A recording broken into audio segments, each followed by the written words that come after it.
In the salt-weathered harbor of Millbrook Bay, where fishing boats outnumber dreams and the scent of low tide mingles with diesel fumes, Evan Callahan thought he'd seen every kind of engine that could sputter to life on the water. For 15 years, he'd been the town's go-to mechanic, his calloused hands bringing dead motors back from the grave, while his own life remained stalled in neutral. A widower raising his teenage daughter Sadie alone, Evan had learned to expect little beyond the next repair job and the promise of another quiet evening watching the sunset paint the harbor gold. Then Clara Sinclair arrived with her pristine yacht and her guarded secrets, asking him to fix an engine that shouldn't exist and that bore the fingerprints of technology he'd sworn he'd never see again. But what happens when the woman seeking refuge becomes the very person whose past destroyed everything he once held dear?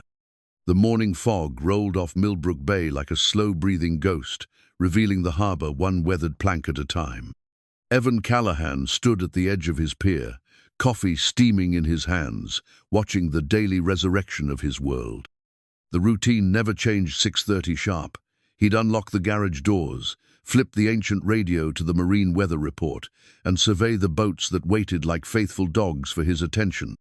The harbor held 43 vessels on any given day, from lobster boats, scarred by decades of hard work, to pleasure craft owned by summer people who treated the water like their personal playground. Evan knew every engine's particular wheeze, every hull's unique complaint against the salt. His garage, inherited from his father and grandfather before him, squatted at the water's edge like a barnacle that had learned to love its rock. Behind him, the floorboards creaked with familiar footsteps. Sadie appeared in the doorway, 17 years old, and carrying herself like someone who'd learned early that the world demanded more than it gave. Her dark hair, so much like her mother's, hung in careful waves that hid half her face. She clutched a sketchbook against her chest, its pages filled with meticulous drawings of boats, seabirds, and the endless dance between water and sky. "Dad, Mrs. Henderson wants to know if you can look at her outboard today. She says it's making that sound again." Evan smiled. Mrs. Henderson's 15-year-old Johnson made the same sound every Springer grinding protest that meant nothing more than old parts settling into another season. But she worried about it like a mother hen, and he'd learned that sometimes peace of mind was worth more than the $20 service call. "Tell her I'll swing by after lunch. What have you got there?" He nodded toward the sketchbook. Sadie's grip tightened, almost imperceptibly. Since her mother's death 3 years ago, she'd retreated into art the way others might retreat into prayer or drink. Her drawings captured details that escaped most people the way morning light caught the curve of a hull, how a pelican's shadow fell across rippling water, the patient dignity in an old fisherman's weathered hands. Just some studies. Nothing important. Everything was important to Sadie, but she'd stopped believing anyone else would see it that way. The divorce from her mother had been brutal, full of accusations and lawyers who treated a teenager's preference like a commodity to be negotiated. When Sarah died in that car accident, the custody battle died with her, but the damage lingered like a scar that pulled tight in cold weather. "I'm heading to Morrison's to pick up parts. Want to come along?" She shook her head, already stepping back toward the house. "I've got that history paper to finish." Evan watched her go, noting the slight hunch of her shoulders that spoke of someone carrying invisible weight. Sarah had been the one who knew how to draw their daughter out, how to translate teenage moods into something resembling communication. Without her, he felt like a mechanic trying to repair an engine without understanding its language. The harbor began to stir with the day's first activities. Tommy Vasquez fired up his lobster boat, the diesel engine coughing to life, with a sound like an old man clearing his throat. The Clearwater, Captain Morrison's charter boat, bobbed gently at her mooring, waiting for the day's fishing party to arrive from Boston. Everything had its place, its purpose, its predictable rhythm. That's when he saw her. The yacht appeared through the dissipating fog like something from a different world. 50 feet of pristine white fiberglass and chrome, with lines so clean they seemed to cut through the water without disturbing it. She moved under sail power alone, her engine silent, guided by a single figure at the helm. Evan had seen plenty of expensive boats in his years working the harbour, but this one was different. The hull design suggested speed and efficiency that went beyond mere luxury. The electronics array bristled with equipment that belonged on military vessels, not pleasure craft. And the way she moved through the water too smooth, too quiet, as if she'd been designed to leave no trace of her passage. The woman steering wore a simple white shirt and navy pants, her blonde hair pulled back in a practical ponytail. Even from a distance, Evan could see the focused intensity in her posture, the way she handled the yacht with the confidence that came from real knowledge rather than casual weekend sailing. She brought the boat alongside the guest pier with a precision that spoke of countless hours at sea. Evan finished his coffee and headed down to the pier. Harbour courtesy demanded that he at least offer assistance, though something about the whole scene made him cautious. Summer people sometimes brought complaints about noise, demands for services the harbour couldn't provide, assumptions about what small-town life owed them. "Morning," he called, as the woman secured her lines. "Welcome to Millbrook Bay." She looked up, and Evan felt a small jolt of recognition that made no sense. Her face was elegant, but tired, with the kind of weariness that came from more than just a long passage. Her eyes were the color of deep water, blue, green, and carefully guarded. "Thank you, I'm Clara Sinclair. I understand you're the harbor's mechanic?" Her voice carried the faintest trace of an accent, something that might have been European but had been softened by years of American living. She stepped onto the pier with the easy balance of someone who'd spent serious time on boats. But her hands were too soft for commercial fishing, too clean for engine work. "Evan Callahan, what can I do for you?" "I'm having engine trouble. Nothing catastrophic, but I'd rather not push my luck. Would you have time to take a look?" Evan nodded, though something in her tone suggested this was more than routine maintenance. "Sure, let me grab my tools." As he walked back to the garage, he found himself wondering about Clara Sinclair. The yacht flew a Massachusetts registration, but the wear patterns on her deck suggested she'd been living aboard for months, maybe longer. Her clothes were expensive but practical, chosen for durability rather than fashion. And there was something in her eyes that reminded him of Sadie, that careful distance that came from protecting secrets. He gathered his diagnostic equipment and headed back to the pier, where Clara waited beside her yacht. The morning sun had burned off the last of the fog, revealing the harbour in all its weathered glory. Lobster boats headed out for their first pull of the day, their wakes spreading in neat V's across the calm water. The scene was so familiar, so comfortingly routine, that it took Evan a moment to register what was different. Clara Sinclair didn't belong here. Not in the way that marked her as obviously foreign, but in the way that suggested she came from a world where problems were solved with money and influence rather than patience and ingenuity. Yet here she was, asking for help with the kind of straightforward competence that spoke of genuine need. "She's a beautiful boat," Evan said, stepping aboard. "Custom design?" "Something like that." Clara's answer came a beat too quick, a fraction too guarded. "The engine compartment is this way." She led him below, through a salon that managed to be both luxurious and utterly practical. The furnishings were expensive, but chosen for life at sea, everything secured, everything positioned for stability in rough weather. Charts covered the navigation table, marked with courses that suggested months of careful planning. The engine compartment was where things got interesting. Evan had worked on everything from ancient one-cylinder fishing boats to modern yachts, bristling with computer-controlled systems. He'd seen experimental engines, hybrid systems, even a few boats powered by hydrogen fuel cells. But Clara's engine was something else entirely. The basic configuration was familiar, a marine diesel, water-cooled, designed for long-distance cruising. But the modifications were extraordinary. The injection system had been completely rebuilt, with components that looked like they belonged in a laboratory. The cooling system incorporated materials he didn't recognize, arranged in patterns that suggested heat recovery and recycling far beyond normal marine applications. Most striking of all was the control system.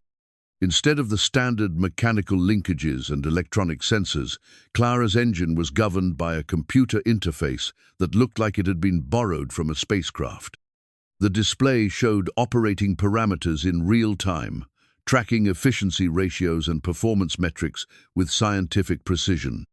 "This is remarkable work," Evan said, running his hands over the modified components. "Who did the conversion?" Clara hesitated just long enough for him to notice. "A specialty shop in Newport. They do custom work for racing yachts." It was a reasonable answer, but something in her tone suggested it wasn't the complete truth. Racing yachts needed speed and reliability, but this engine was designed for something else: efficiency and stealth, the ability to run long distances without leaving the normal signatures of passage. "What kind of trouble are you having?" "Intermittent power loss. It runs fine for hours, then suddenly drops to maybe 60% output. The computer shows all systems normal, but I can feel the difference." Evan nodded, connecting his diagnostic equipment to the engine's computer interface. The readouts confirmed what Clara had described: all systems operating within normal parameters, but with subtle variations that suggested an underlying problem. He'd seen similar issues before, usually caused by fuel contamination or sensor malfunction. But as he dug deeper into the diagnostic data, he found something that made him pause.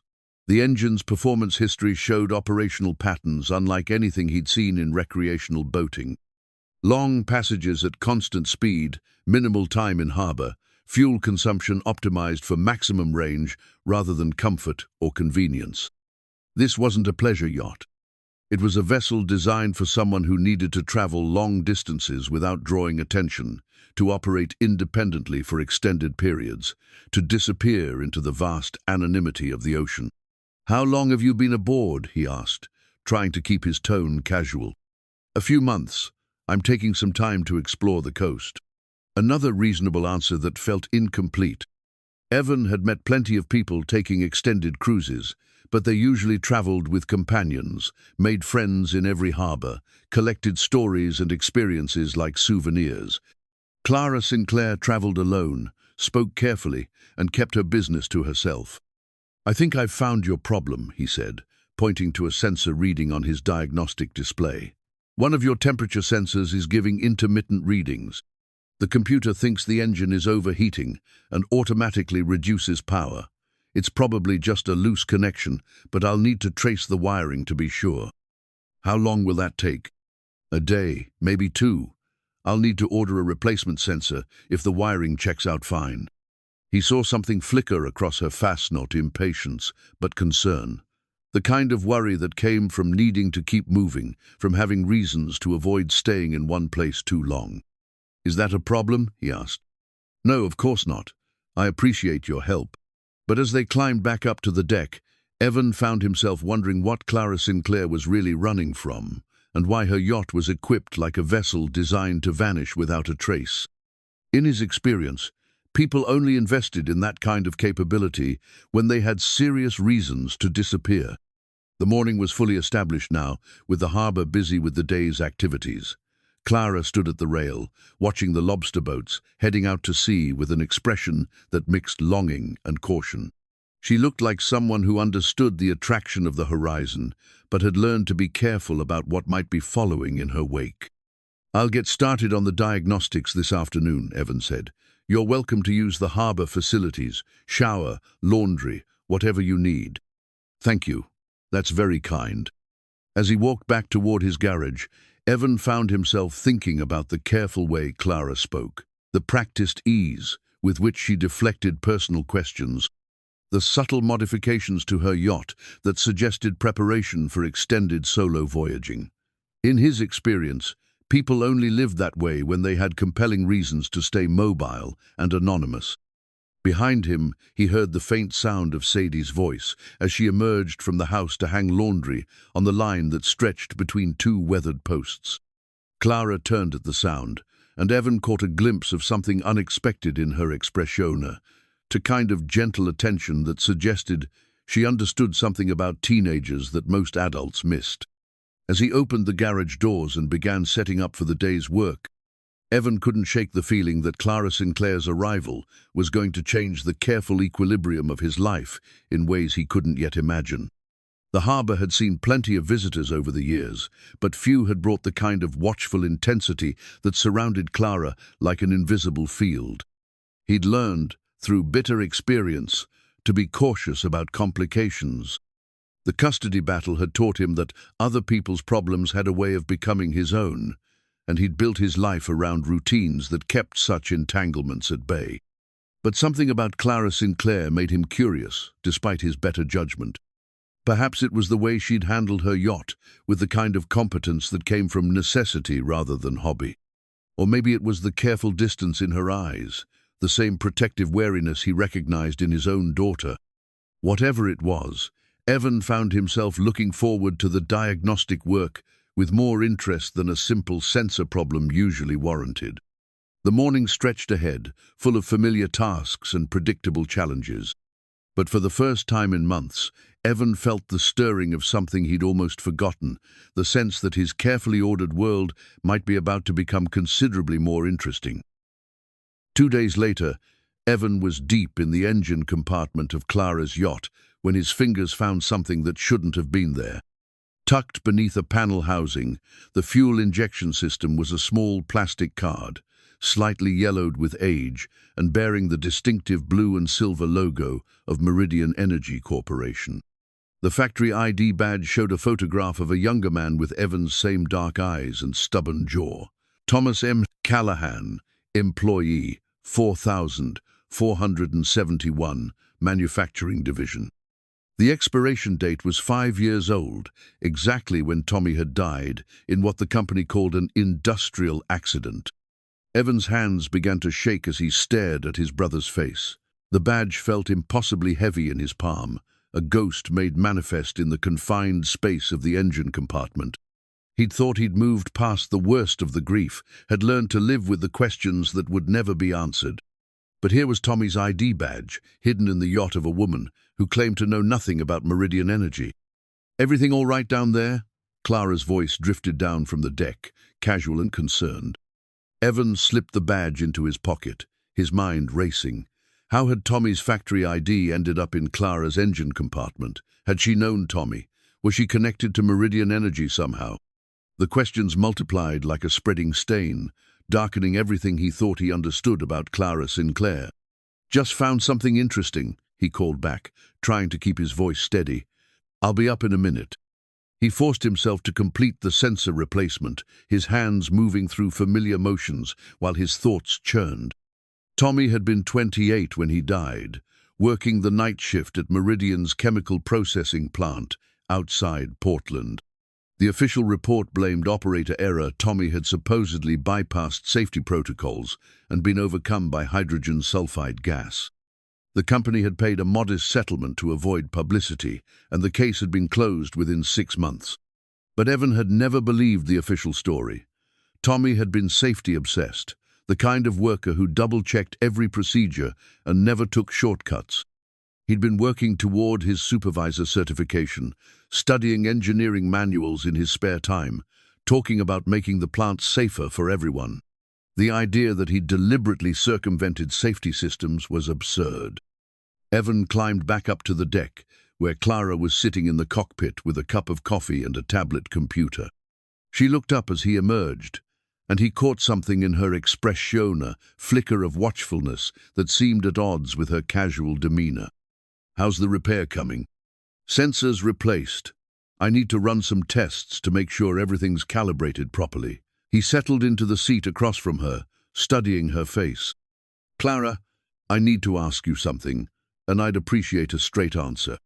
Her body language shifted almost imperceptibly, a subtle tensing that suggested she was preparing for something she'd been expecting. "Of course."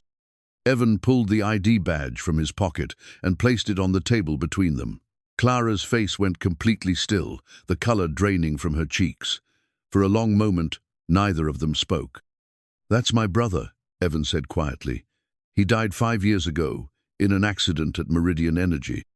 His name was Tommy Callahan, and according to the company, he made a mistake that cost him his life. What I want to know is why his ID badge was hidden in your engine compartment." Clara stared at the badge as if it were a snake coiled to strike.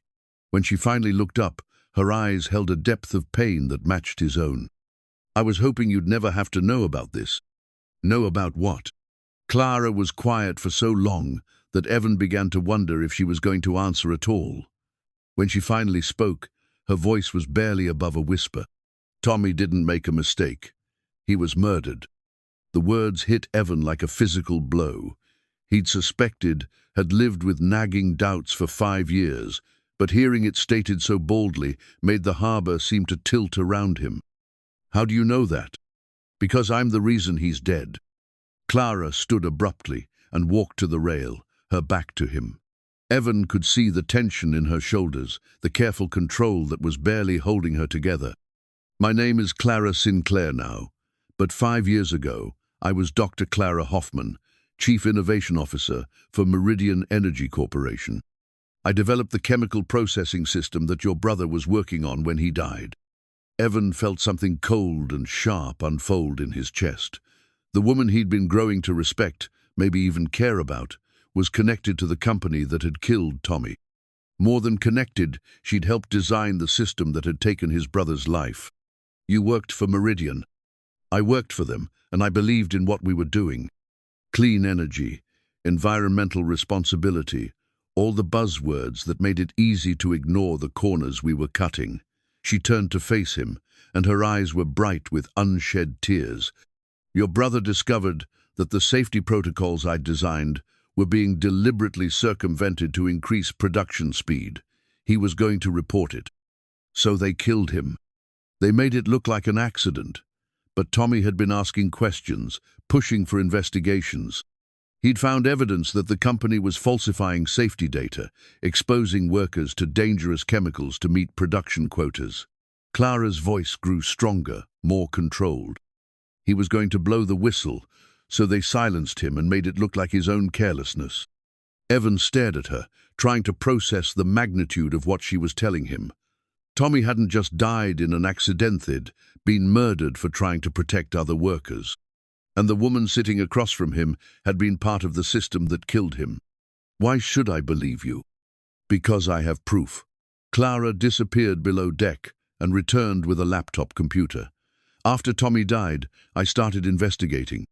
What I found made me realize that Meridian wasn't just cutting corners. They were systematically covering up industrial accidents, bribing inspectors, falsifying environmental data. They were a criminal organization masquerading as an energy company." She opened the laptop and showed him a screen full of documents and technical diagrams. Even from a distance, Evan could see references to chemical processing systems, safety protocols, and incident reports.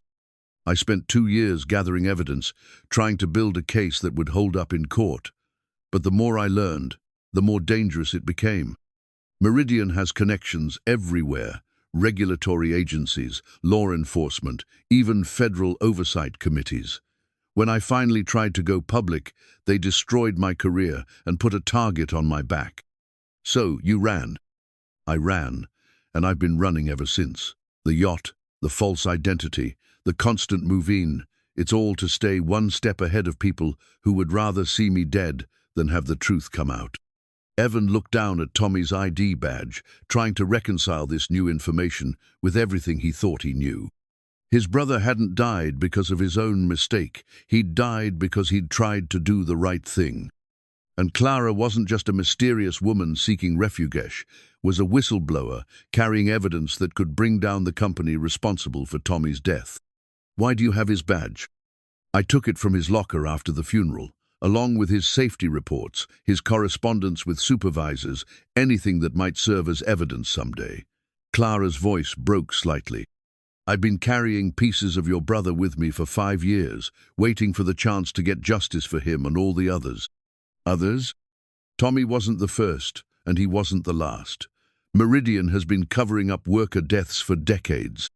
I have documentation of at least 30 cases where employees died under suspicious circumstances after raising safety concerns." Evan felt a surge of rage so intense it made his vision blur. 30 people, 30 families destroyed by corporate greed and systematic murder. Tommy had been just one name on a list of inconvenient employees who'd been silenced to protect profit margins. Why come here? Why risk exposing yourself? Clara gestured toward the engine compartment. Because I finally have what I need to destroy them. The engine modifications you've been working on, they're not just for efficiency. I've been using this yacht to gather evidence from Meridian facilities all along the coast. Environmental sampling, surveillance footage, intercepted communications. Everything I need to prove their crimes. And they know you're getting close. The engine problems weren't mechanical failure. They were sabotage. Meridian's security people found me in Bar Harbor 2 weeks ago and tried to disable the yacht. I managed to get away, but the damage forced me to seek repairs. Evan looked at Clara with new understanding. She wasn't just running from corporate lawyers or investigators. She was being hunted by people who'd already killed to protect their secrets. Coming to Millbrook Bay had been an act of desperation, not choice. What happens now? I finish uploading the evidence to secure servers, then disappear again. Find a new identity, a new boat, keep moving until I can find someone in law enforcement who isn't on Meridian's payroll. And Tommy's murderers go free. For now. But eventually, the evidence will surface. Someone will investigate. Justice will come, even if it takes years. Evan stood up, Tommy's ID badge clenched in his fist. 5 years of unanswered questions, 5 years of grief and doubt and carefully suppressed rage, all crystallizing into a moment of perfect clarity. No. Clara looked up at him, confusion in her eyes. No more running, no more waiting for someone else to care enough to investigate. If you have evidence that can bring down the people who killed my brother, then we're going to make sure it sees the light of day. Evan, you don't understand what you're suggesting. These people have unlimited resources, no moral constraints, and a proven willingness to kill. If you help me, you're putting yourself and Sadie in mortal danger. They already put us in danger when they murdered Tommy. The only question is whether we're going to let them get away with it. Clara studied his face, and he could see her weighing risks and possibilities. When she finally spoke, her voice carried a note of hope that hadn't been there before. If we do this, we do it right. No half measures, no mistakes. We get all the evidence uploaded and distributed to every major news organization and law enforcement agency simultaneously. Create too much exposure for them to contain. Evan nodded. What do you need? Time, secure internet access, and a way to transmit several terabytes of data without Meridian's security people tracking the source. How long? 48 hours, maybe less, if everything goes smoothly. Evan looked out across the harbor, where his neighbors were going about their daily routines in blissful ignorance of the corporate conspiracy that had reached into their quiet community. Tomorrow, Sadie would be getting ready for school, Mrs. Henderson would be worrying about her outboard motor, and the lobster boats would be heading out for another day's work. But Tommy would still be dead, and his murderers would still be free. 48 hours, Evan said, but we do this together, and we make sure every last one of those bastards pays for what they've done. Clara smiled for the first time since he'd found the ID badge, and in that smile he saw something that reminded him why he'd been drawn to her in the first place. Beneath the careful, guarded exterior was someone who'd sacrificed everything for the sake of truth and justice.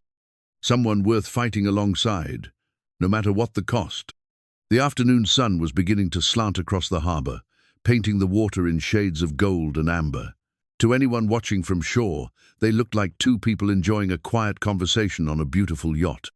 No one could have guessed that they were planning to bring down one of the most powerful corporations in America, and that the ghost of Tommy Callahan was finally going to get the justice he'd died trying to achieve. That evening, Evan sat at his kitchen table with a beer growing warm in his hands, staring at a corporate newsletter he'd never seen before. Clara had given it to him after their confrontation on the yacht, along with a manila folder containing what she called background materials. The newsletter was 5 years old, its glossy pages celebrating Meridian Energy's innovative leadership team. On page 3 was a photograph that made his stomach clench. Dr. Clara Hoffman stood behind a podium at some corporate event, accepting an award for environmental innovation excellence. She looked younger, more polished, her smile bright with the confidence of someone who believed she was making the world a better place. The caption identified her as Chief Innovation Officer and praised her groundbreaking work in sustainable chemical processing. The woman in the photograph bore little resemblance to the guarded, haunted person he'd come to know as Clara Sinclair. Success had been stripped away, replaced by the hard wisdom that came from learning how easily good intentions could be corrupted. "Dad," Sadie's voice startled him from his brooding. She stood in the kitchen doorway, studying him with the penetrating gaze she'd inherited from her mother. "You look like someone died." The words hit closer to home than she could know. Someone had died. Tommy had been murdered by the very people Clara had once worked for. And now, Evan was contemplating actions that could put his daughter in the same kind of danger. "Just thinking about work stuff. How's the history paper coming?" Sadie slid into the chair across from him, her artist's eye taking in details he wished he could hide. She'd always been perceptive, but losing her mother had sharpened that awareness into something almost uncomfortable. She could read his moods like weather patterns, sensing storms before they broke. "It's finished. Dad, who's the woman on the yacht?" Evan closed the newsletter carefully. "A customer. Engine trouble. She's been watching me." "What do you mean?" "When I'm hanging laundry or working in the garden, I can feel her looking. Not creepy looking, just paying attention. Like she's trying to figure something out." Sadie traced patterns on the table with her finger, a nervous habit that emerged when she was processing difficult thoughts. "She reminds me of Mom sometimes. The way she holds herself, like she's carrying something heavy." The observation was more accurate than Sadie could know. Clara was carrying something heavy, the weight of evidence that could destroy lives, and the knowledge that her past work had contributed to deaths like Tommy's. But she was also carrying something else, something Evan was only beginning to understand. Hope. Despite everything she'd lost, despite the constant danger and the years of running, Clara still believed that justice was possible, that the truth mattered enough to risk everything for. "Maybe you could talk to her," Evan said carefully. "She might appreciate the company." Sadie's eyebrows rose. "You want me to talk to a stranger, Mr. Don't get involved with other people's problems?" Evan felt heat creep up his neck. Since the custody battle and Sarah's death, he'd been protective to the point of paranoia, building walls around their small family that kept complications at bay. But Clara's situation was different. It was connected to Tommy's death, to questions that had haunted him for 5 years. "She's not really a stranger anymore, and she might be staying for a few days while I finish the repairs." "Uh-huh." Sadie's tone suggested she wasn't buying his casual explanation. "Dad, what's really going on? You've been weird ever since she showed up, and now you're encouraging me to make friends with yacht people? That's not exactly your style." Before Evan could answer, a knock came at the front door. Through the window, he could see Clara standing on the porch, her posture apologetic but determined. She'd changed from her sailing clothes into a simple dress that made her look less like a fugitive and more like someone seeking ordinary human connection. Evan opened the door, acutely aware of Sadie watching from the kitchen doorway. "I'm sorry to bother you at home," Clara said, "but I wanted to return this." She held out a wrench he'd left aboard her yacht. "And I was hoping we could talk a bit more about the timeline." "Come in." Evan stepped aside, noting how Clara's eyes immediately found Sadie. "Clara, this is my daughter Sadie. Sadie, Clara Sinclair." "It's nice to meet you," Clara said, and something in her voice suggested she genuinely meant it. "Your father's been very helpful with my boat troubles." Sadie stepped forward with the careful politeness she reserved for adults she wasn't sure about. "Are you staying in the harbor long?" "A few days, I hope. Though I have to say, your town is beautiful. I've been admiring the view from the yacht There's something about the way the light hits the water in the late afternoon that's just magical. The golden hour, Sadie said, her reserve softening slightly. It's my favorite time to draw. You're an artist? Sort of. I mean, I draw and paint sometimes, nothing serious. Clara's smile was warm and genuine. I'd love to see your work sometime if you wouldn't mind sharing.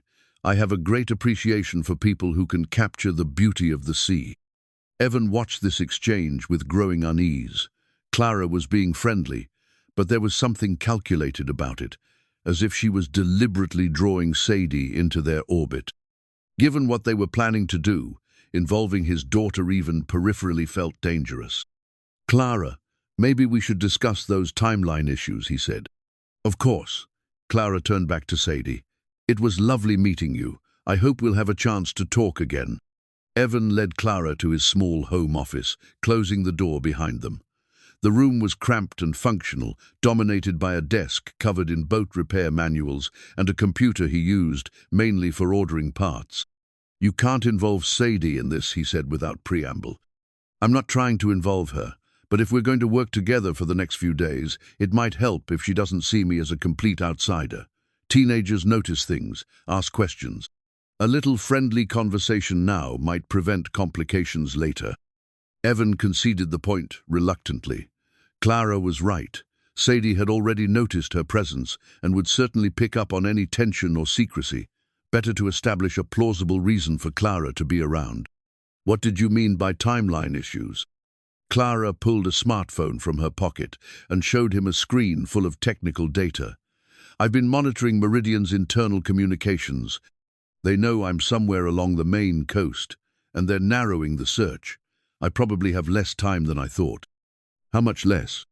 Maybe 24 hours before they trace my location. After that, staying in one place becomes impossible. Evan studied the data on her phone, most of which was incomprehensible to him but clearly significant to Clara. What do you need from me? Access to high-speed internet that can't be traced back to this location. The harbor probably has Wi-Fi, but it won't be fast enough for what I need to upload. Is there anywhere in town with fiber optic access? The library has it, and the high school computer lab.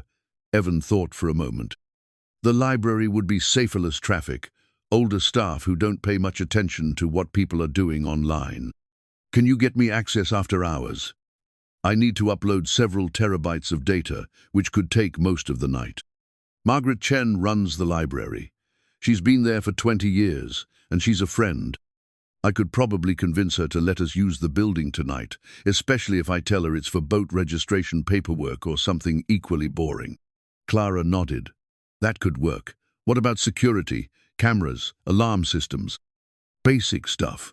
Margaret usually disables the alarms when she stays late, and the cameras are mainly focused on the entrance and checkout desk. We'd be using the computer lab in the back. Good. The upload process is mostly automated once I get it started, but I need to monitor for interruptions.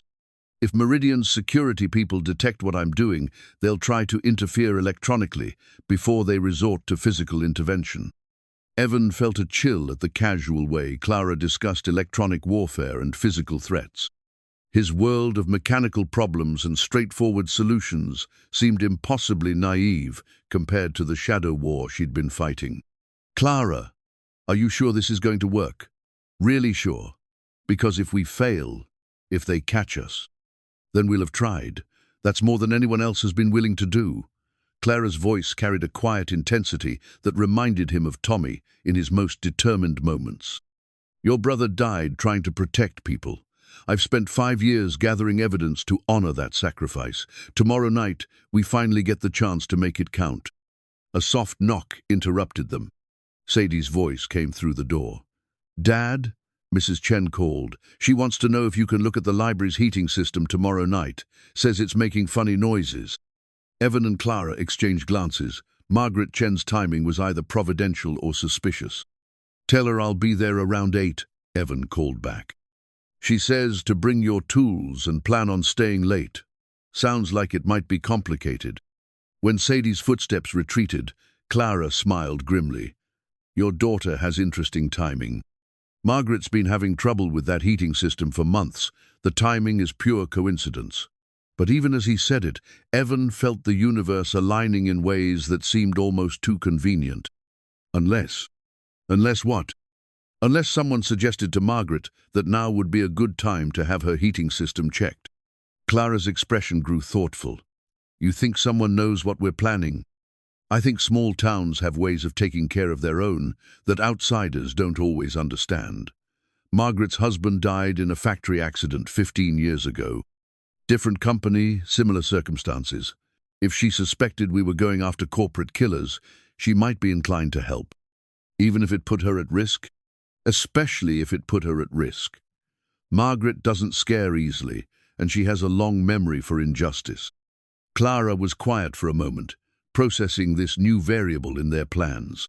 If you're right, if she's deliberately providing us with access, then we need to be extra careful not to involve her directly.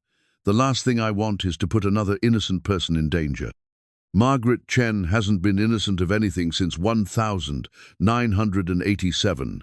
She'll take care of herself. Through the office window, Evan could see the harbor settling into evening routines.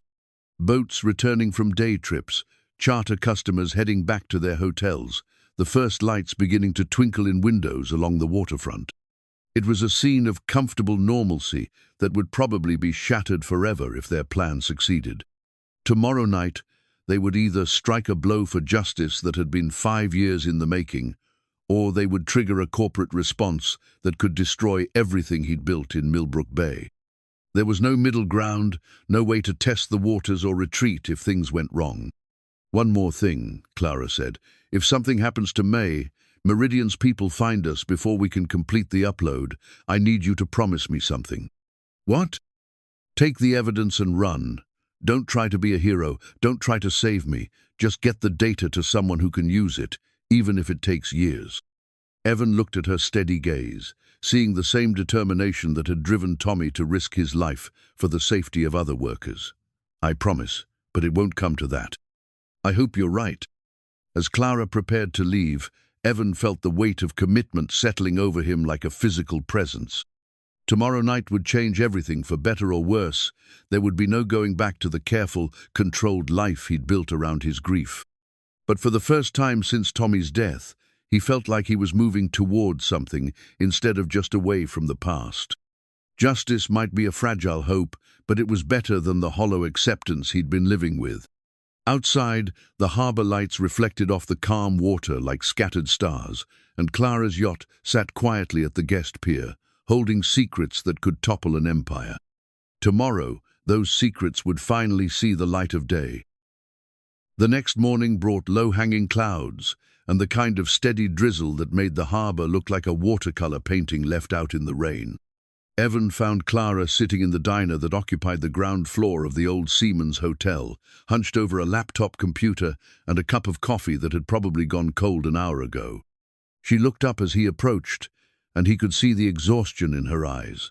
Dark circles suggested she'd spent most of the night working, and her normally careful composure had frayed around the edges. "Rough night?" he asked, sliding into the booth across from her. "I've been reviewing the environmental impact report I smuggled out of Meridian 5 years ago, making sure I have all the documentation properly organized for tonight's upload." She gestured at the laptop screen, which showed a complex file structure filled with folders labeled with dates, locations, and ominous-sounding chemical names. "I wanted to be certain I hadn't missed anything important." Evan could see enough of the screen to understand that Clara's evidence went far beyond Tommy's death. Chemical spill reports, wildlife mortality studies, groundwater contamination analyses, Meridian's criminal negligence stretched across decades and multiple states. "How many people are we talking about?" he asked quietly. "Directly? At least 47 confirmed deaths, maybe twice that number, if you include long-term health effects from environmental exposure."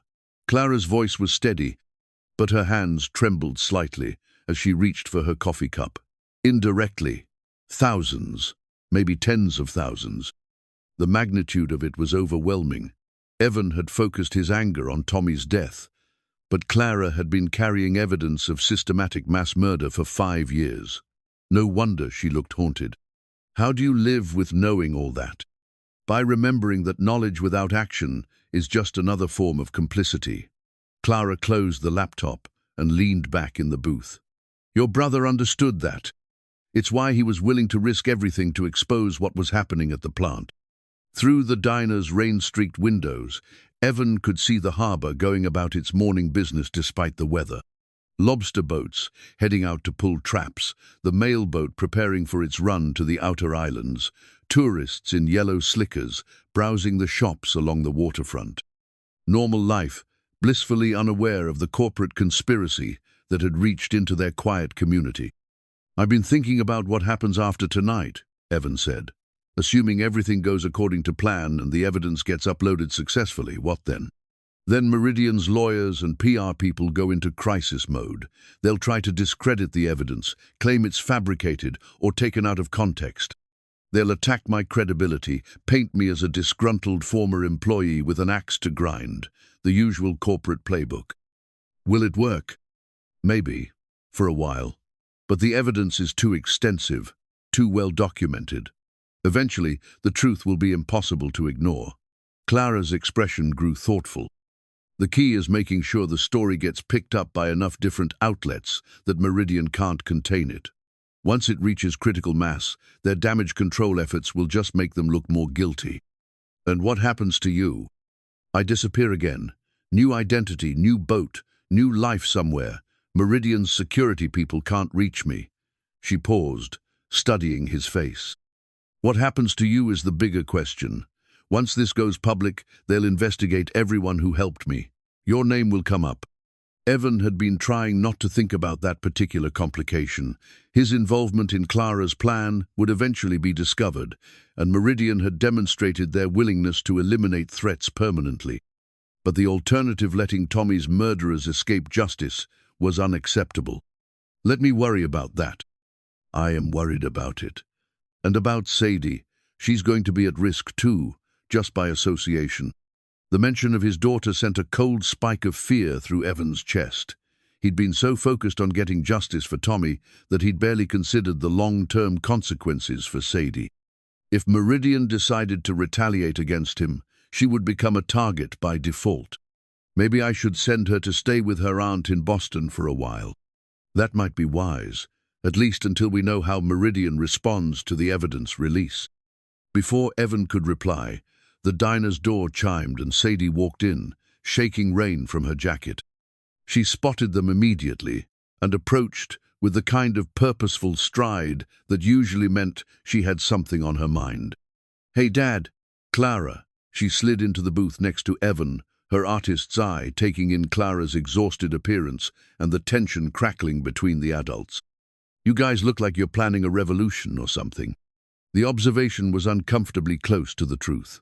Evan exchanged a quick glance with Clara, who managed a tired smile. Just discussing boat repairs, Clara said.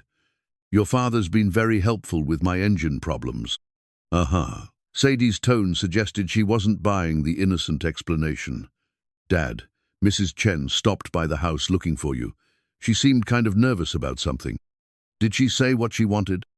Just that she needs to talk to you before tonight.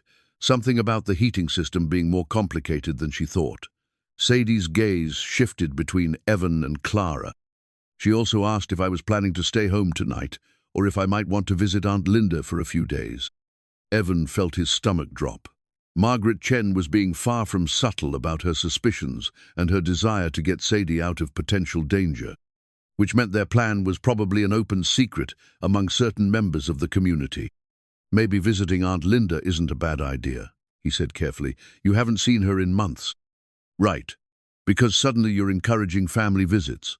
Sadie's voice carried the exasperated tone of a teenager dealing with transparently manipulative adults.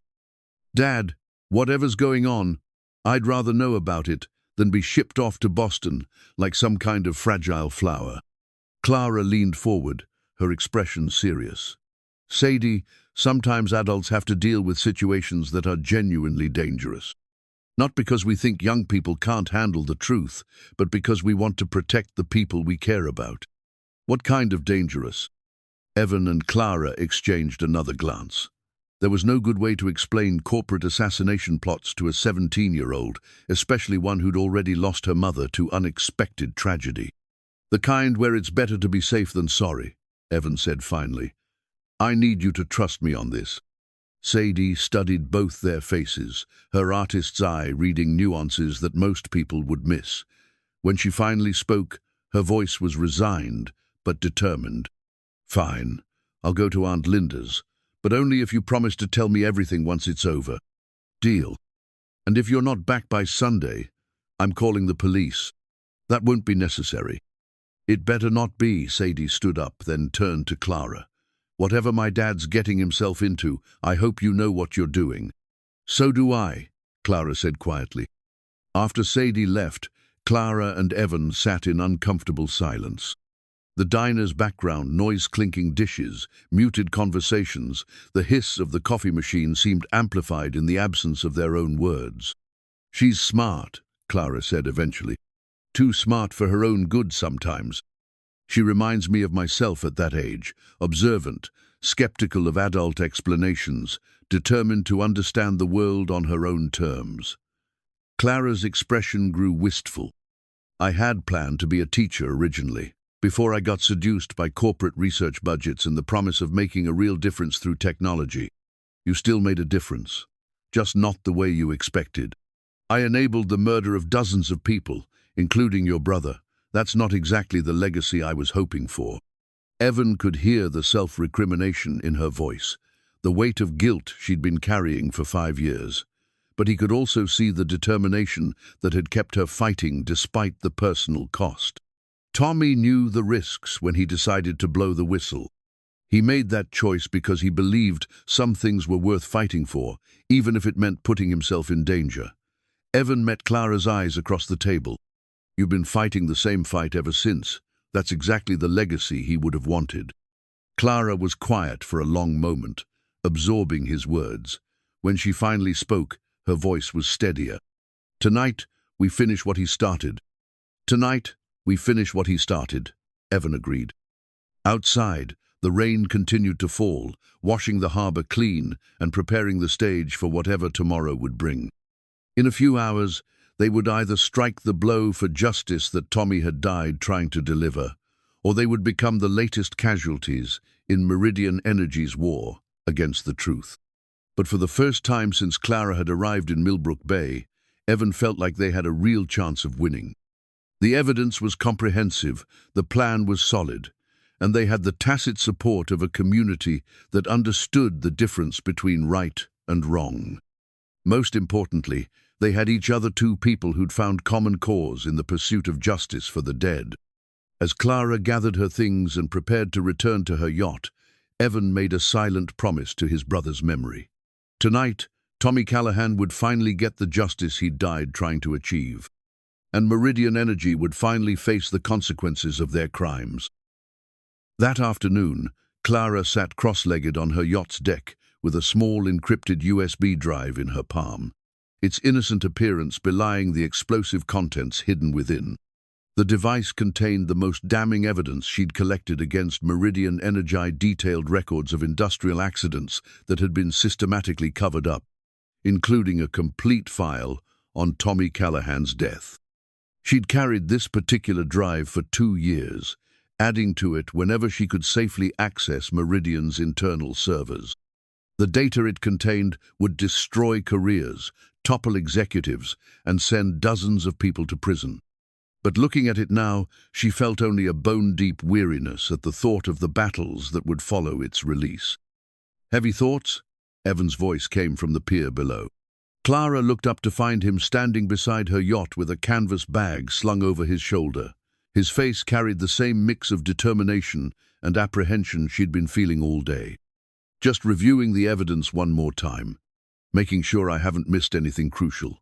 She held up the USB drive. "This little thing contains enough information to bring down Meridian's entire executive structure. Bank records, email communications, internal memos, everything we need to prove their criminal conspiracy." Evan stepped aboard and settled into the cockpit across from her, including Tommy's case. Especially Tommy's case. I have recordings of the meetings where they decided he was becoming too much of a liability. The actual orders to stage his accident. Even the payments made to the coroner who falsified the autopsy report.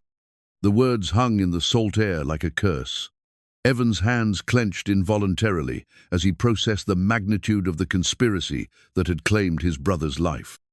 It was one thing to suspect corporate cover-up. It was another to hear that Tommy's murder had been planned in boardroom meetings and executed with bureaucratic efficiency. How did you get recordings of internal meetings? I was Chief Innovation Officer for 3 years. I had access to everything: security systems, communication networks, executive conference rooms. When I started suspecting something was wrong, I began documenting everything I could. Clara's voice grew distant, lost in memories of corporate betrayal. At first, I thought I was gathering evidence to reform the company from within. By the time I realized how deep the corruption went, I was already in too deep to get out safely. She opened her laptop and showed him a file structure that resembled a prosecutor's case database. Hundreds of documents organized by date, location, and type of crime. Audio files, video surveillance, financial records, and scientific reports. 5 years of meticulous investigation compressed into digital evidence that could topple a corporate empire. This goes far beyond industrial accidents, Clara continued, scrolling through the files. Environmental contamination, bribery of government officials, systematic destruction of communities that tried to resist their operations. Meridian isn't just an energy company, they're a criminal organization that happens to generate electricity. Evan studied the screen, trying to comprehend the scope of institutional evil Clara had uncovered. Tommy's death was horrific, but it was just one incident in a pattern of systematic murder and environmental destruction that stretched back decades. How many other people know about this? Just me, until now. I've been operating alone since I left Meridian, partly for security reasons and partly because I didn't know who could be trusted. Corporate influence reaches into law enforcement, regulatory agencies, even environmental organizations that should have been fighting them. The isolation in Clara's voice was palpable. 5 years of carrying this burden alone, living in constant fear, watching from the shadows as Meridian continued to destroy lives and communities. No wonder she looked haunted. What made you finally decide to go public? 2 things. First, I intercepted communications suggesting they're planning to expand operations into pristine wilderness areas in Alaska. Millions of acres that would be permanently destroyed if they're allowed to proceed. Clara's finger traced patterns on the laptop's edge, a nervous gesture that spoke of barely controlled emotion. Second, they're getting close to finding me. My electronic security measures are sophisticated, but they have unlimited resources and government connections. It's only a matter of time before they track me down. So, this is your last chance. This is everyone's last chance. If I don't get this evidence released now, while I still have the technical capability and secure access, it may never see the light of day. A distant rumble of thunder rolled across the harbor, and both of them looked up at the darkening sky. The earlier drizzle had given way to more serious weather, with storm clouds building over the ocean like an advancing army. Appropriate timing, Clara said with grim humor. Seems fitting that we're doing this during a storm. Actually, the storm might help us. Fewer people out and about, less chance of being observed. Evan checked his watch. I should head over to the library soon. Margaret will be expecting me. Evan, before you go, I need you to understand something about tonight. Once we start the upload process, there's no way to stop it. The evidence will be distributed to news organizations, law enforcement agencies, and government oversight committees simultaneously. Meridian's response will be swift and probably violent. Meaning what exactly? Meaning they'll do everything in their power to identify and eliminate everyone involved in the data release. We're not just exposing corporate crimes, we're threatening the livelihood and freedom of some very powerful people who have demonstrated their willingness to kill to protect their interests. Evan nodded grimly. He'd understood the risks intellectually, but hearing Clara spell them out so bluntly made the danger feel immediate and personal. Are you having second thoughts? About the mission? No. About involving you? Every minute. Clara's eyes held a depth of concern that went beyond professional caution. You have a daughter to think about, a life you've built here. I've already lost everything, family, career, any hope of a normal future, but you still have something to lose. I lost my brother to these people. That's not something I can just forget or move past. Evan met her gaze steadily. Besides, you haven't lost everything. You still have your integrity, your commitment to justice. That's more than most people can say. Clara was quiet for a long moment, processing his words. When she finally spoke, her voice carried a note of something that might have been hope. When this is over, assuming we both survive it, what happens then? It was a question Evan had been trying not to think about. In the immediate aftermath of the evidence release, Clara would need to disappear again, assume a new identity, start over somewhere. Meridian couldn't reach her. And he would be left in Millbrook Bay, dealing with whatever retaliation the corporation chose to unleash. I guess we'll figure that out when we get there. That's not really an answer. It's the only answer I've got right now, one crisis at a time. Clara smiled, the first genuine expression of warmth he'd seen from her all day. Your brother would have said something similar. He had the same stubborn refusal to be intimidated by overwhelming odds.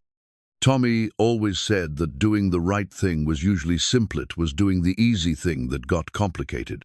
Smart man. I wish I'd had the chance to know him better. As if summoned by their conversation, a memory surfaced in Evan's mind. Tommy standing in this same harbour 3 years before his death, watching the sunset paint the water gold.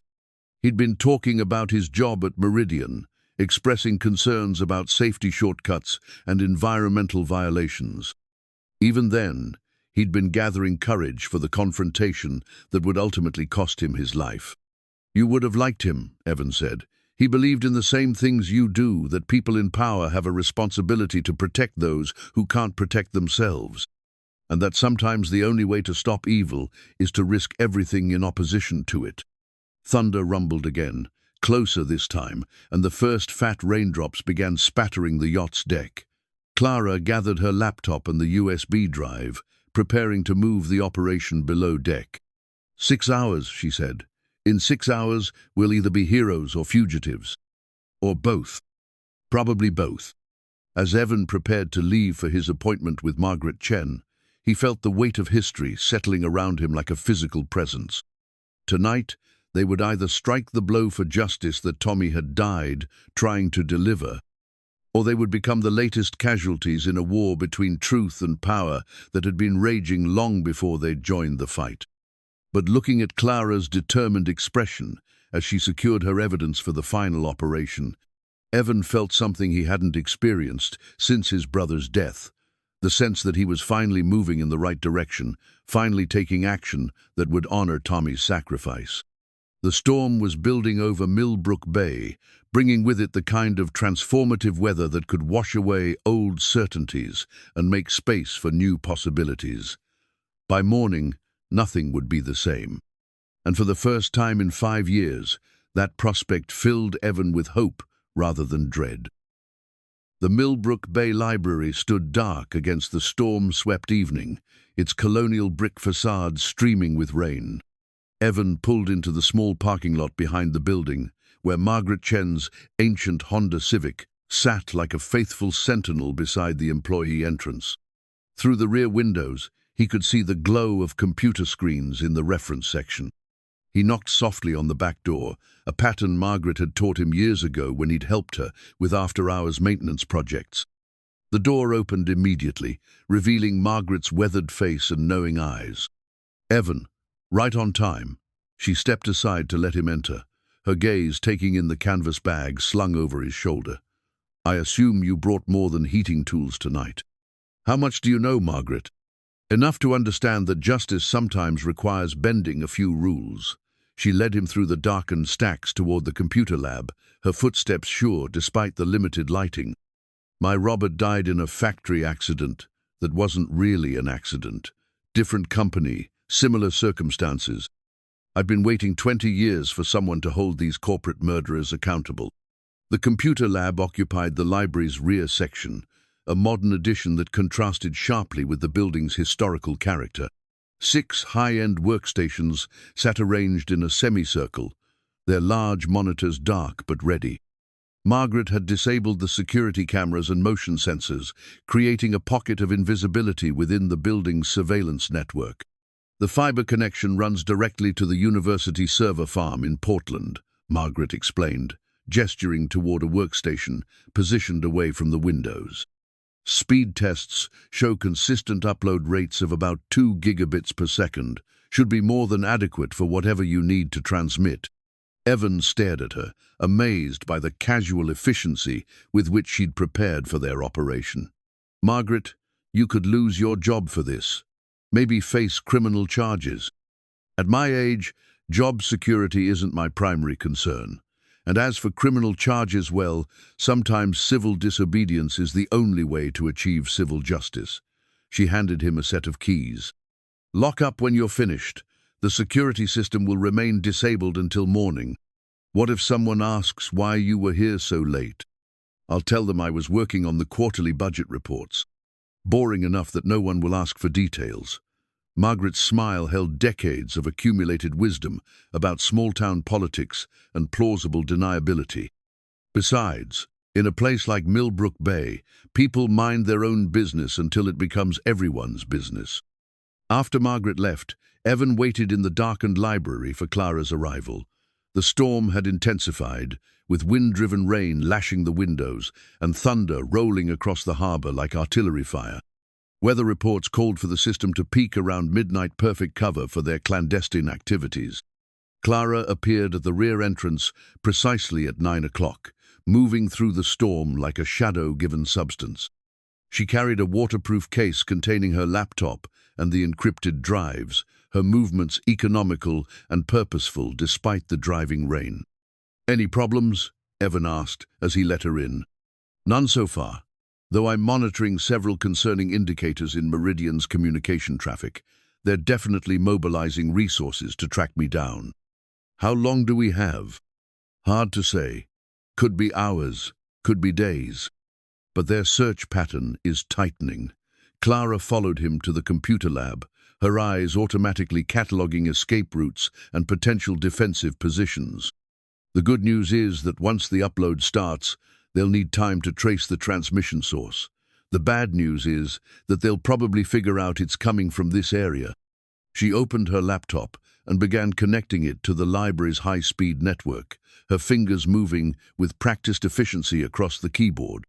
Multiple windows cascaded across the screen file, transfer protocols, security monitors, communication channels that would simultaneously broadcast the evidence to news organizations and law enforcement agencies around the world. "This is it," Clara said quietly.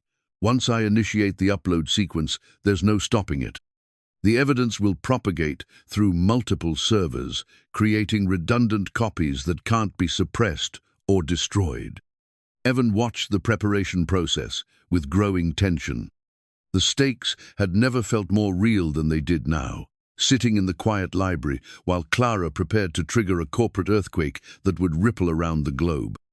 "Tell me about the resignation letter," he said, needing to hear her voice, to maintain human connection in the face of overwhelming technological complexity. Clara's hands paused on the keyboard. "What resignation letter?"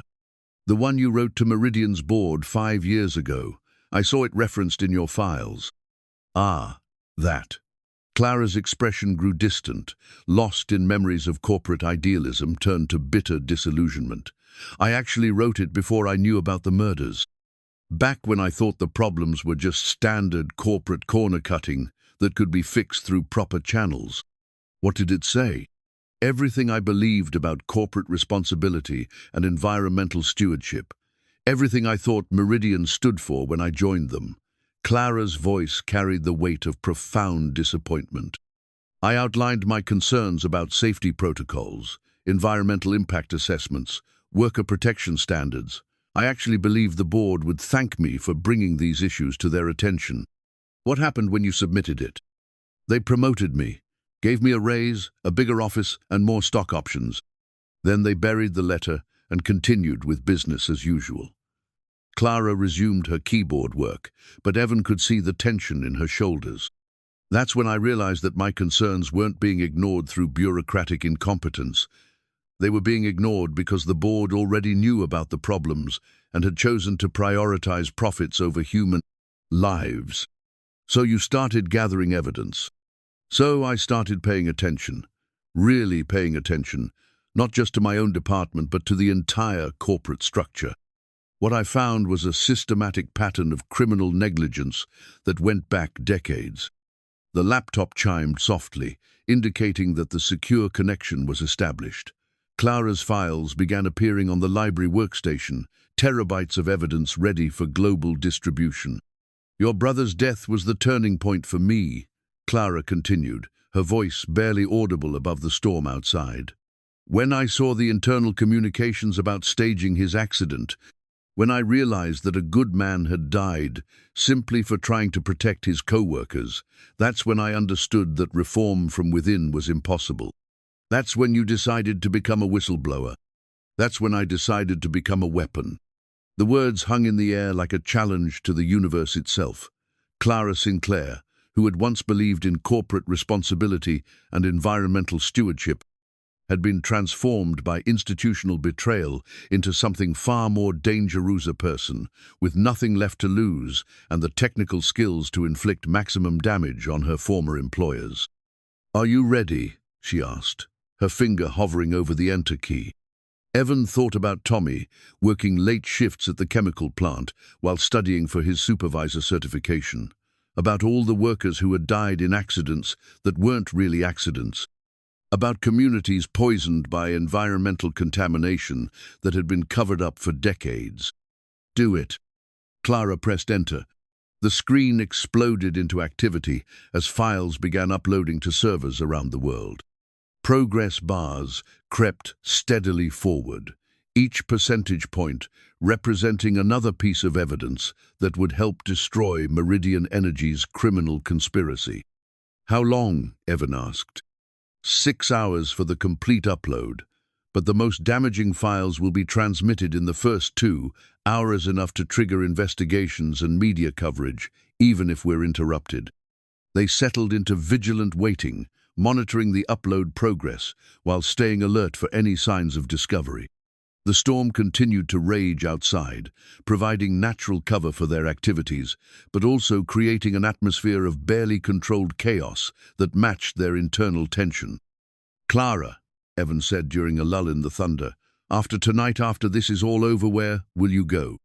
"I don't know. Somewhere with different weather, maybe. Somewhere Meridian Energy doesn't have business interests." She glanced at him sideways. "Why do you ask?" "Because I've been thinking about what you said earlier, about having lost everything. I don't think that's true." "What do you mean?" "I think you've found something here. In Millbrook Bay, I mean. Something worth more than the career you lost or the life you've been running from." Clara was quiet for a long moment, watching the progress bars crawl across the screen. When she finally spoke, her voice carried a note of vulnerability he hadn't heard before. "I think I've found someone worth risking everything for. Someone who understands that justice matters more than safety, that some fights are worth having even when the odds are impossible." "Clara, I know.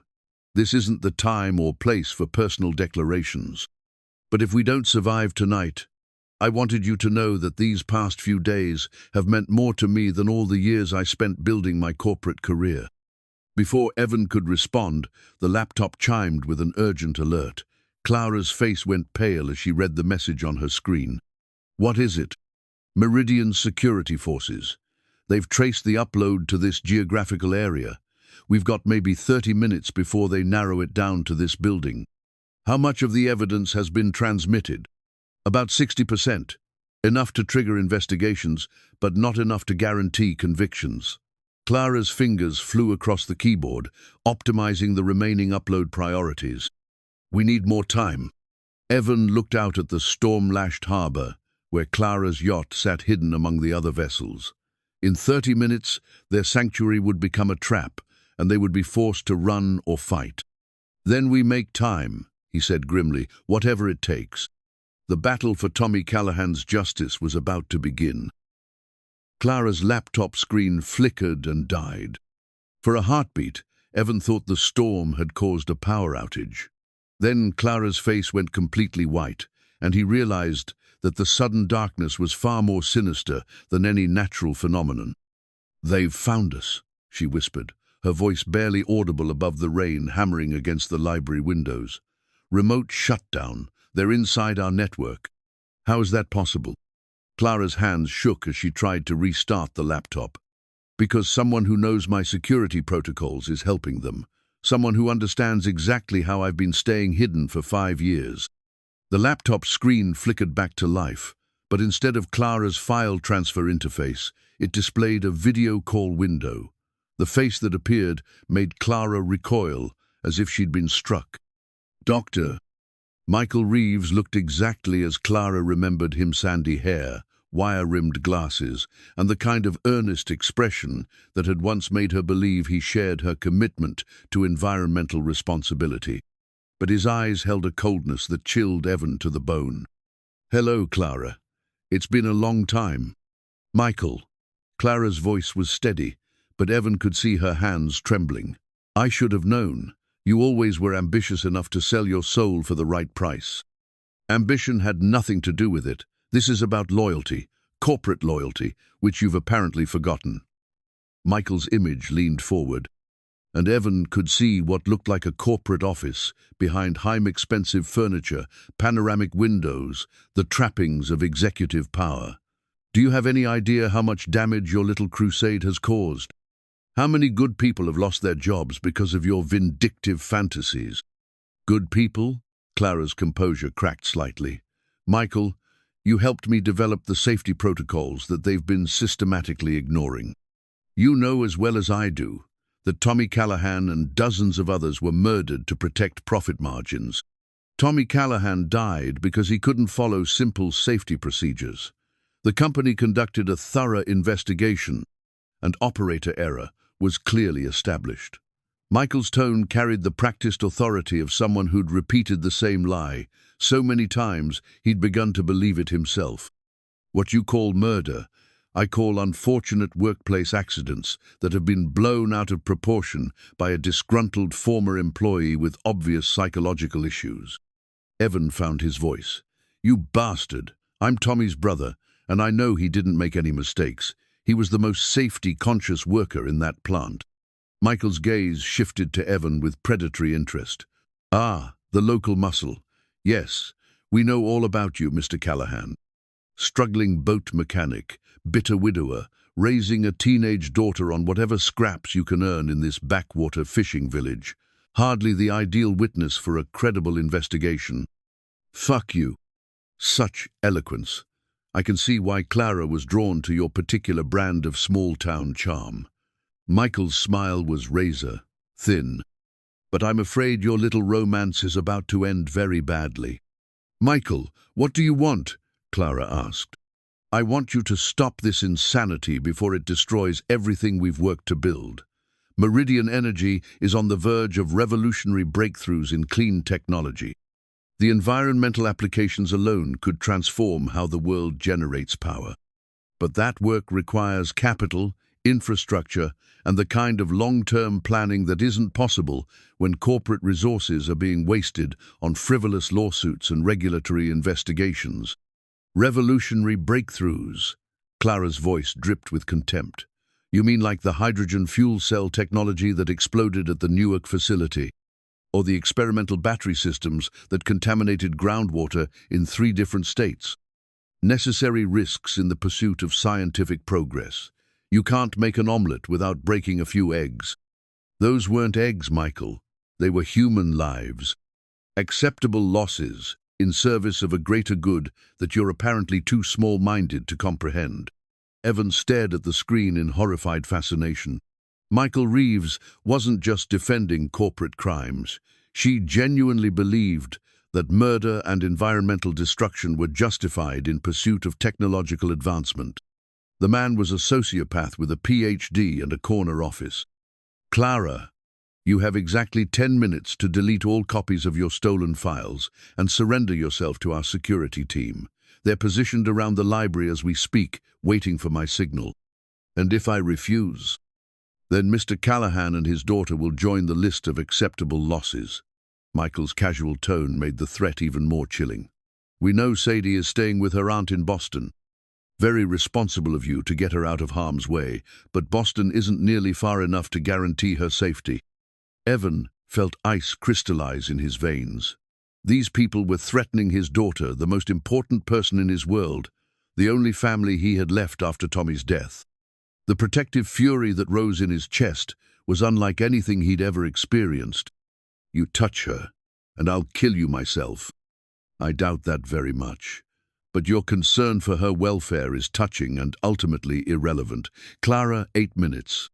The video call window displayed a countdown timer that began at 8:0 and immediately started ticking backward. Each second brought them closer to a confrontation that Evan was beginning to understand they couldn't win through conventional means. How many people do they have outside? Evan asked.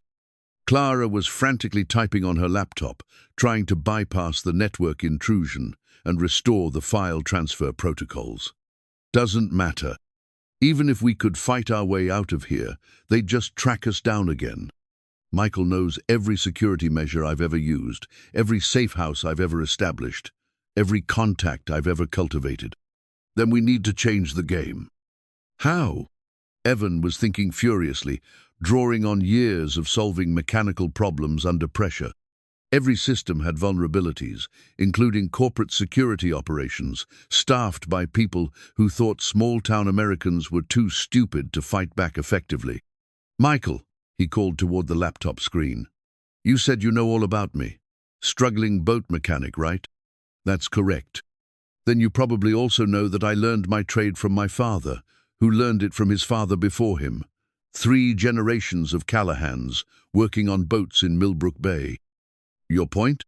My point is that you don't know shit about what I'm capable of, or what this community is capable of when we're threatened by outside forces. Mr. Callahan, you're hardly in a position to make threats. I'm not making threats. I'm making promises. Evan moved to the library's window and looked out at the storm-lashed harbor. You want to play hardball with people who've been weathering storms longer than your corporation has existed? Let's see how well your security team handles a little local hospitality. He pulled out his cell phone and began dialing numbers from memory. The first call went to Captain Morrison, whose charter boat was equipped with marine radio capable of reaching every vessel in a 50-mile radius. The second call went to Tommy Vasquez, whose lobster boat had been modified with electronics that could have come from a military surplus store.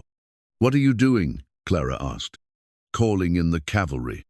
Within minutes, Evan could see lights beginning to flicker on across the harbor. Fishing boats, pleasure craft, and commercial vessels starting their engines despite the storm. The marine radio crackled to life with terse communications in the coded language that harbor communities used when coordinating emergency responses. Clara, 5 minutes, Michael said from the laptop screen. But his confident tone had developed a slight edge of uncertainty. Michael, you made one critical mistake, Clara said, her fingers still flying across the keyboard. You assumed I was working alone.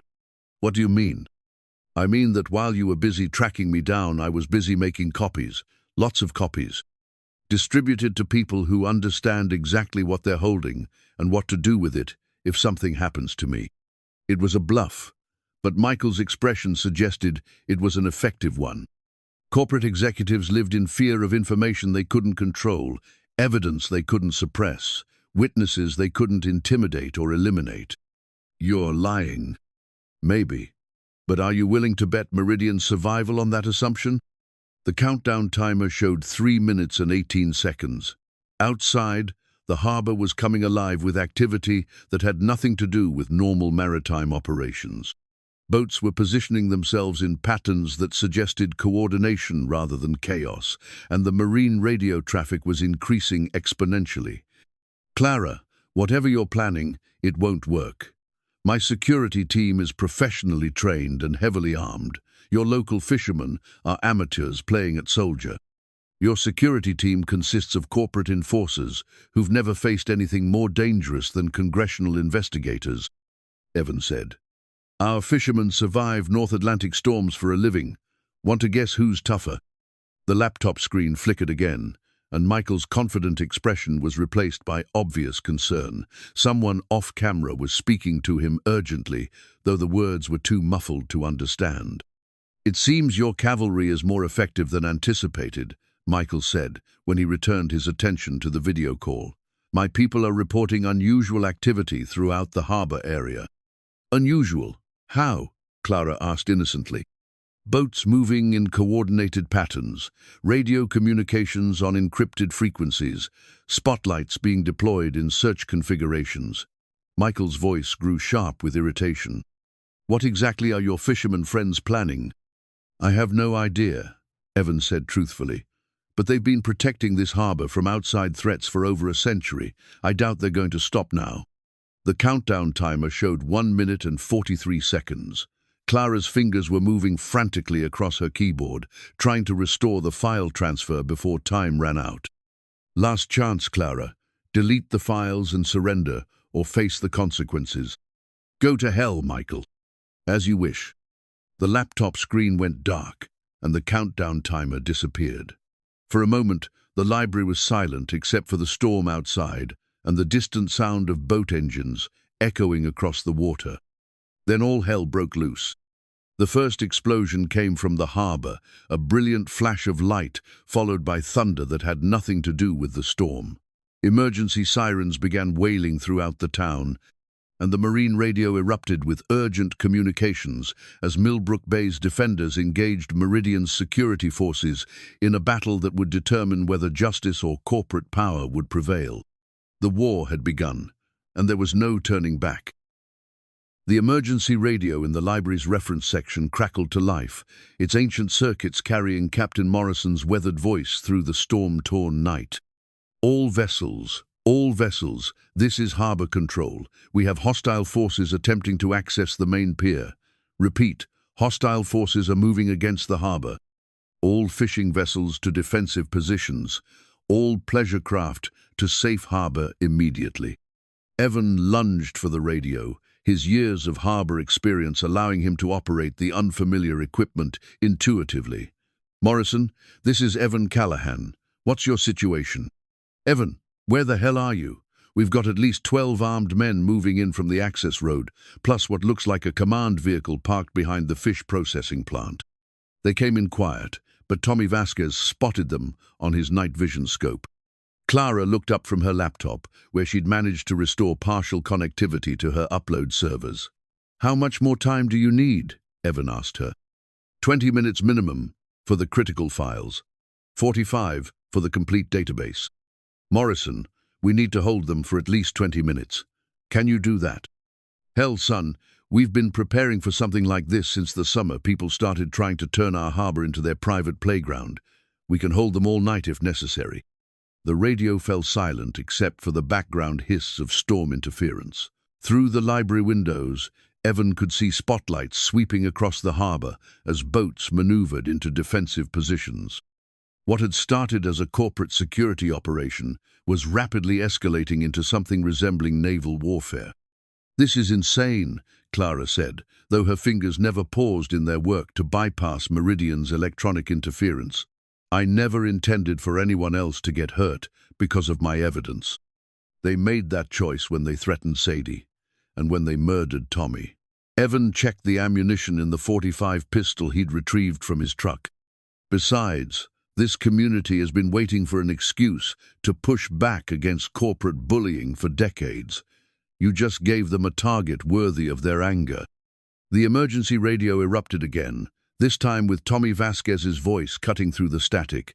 Harbor Control, this is Seawolf. I've got eyes on the command vehicle. Looks like they're setting up communication equipment and what might be some kind of jamming device. Can you get close enough to disable it? Morrison asked. Negative. Too much open ground, and they've got spotters with night vision. But I might be able to create a distraction if someone can approach from the water side. Evan keyed the radio. Tommy, this is Evan. What kind of distraction? Remember that experimental flare launcher your brother was working on before he died? I might have borrowed his design specs and made a few improvements. Despite the desperate circumstances, Evan smiled grimly. Tommy Callahan had been fascinated by marine pyrotechnics, constantly tinkering with flare guns and emergency signaling devices.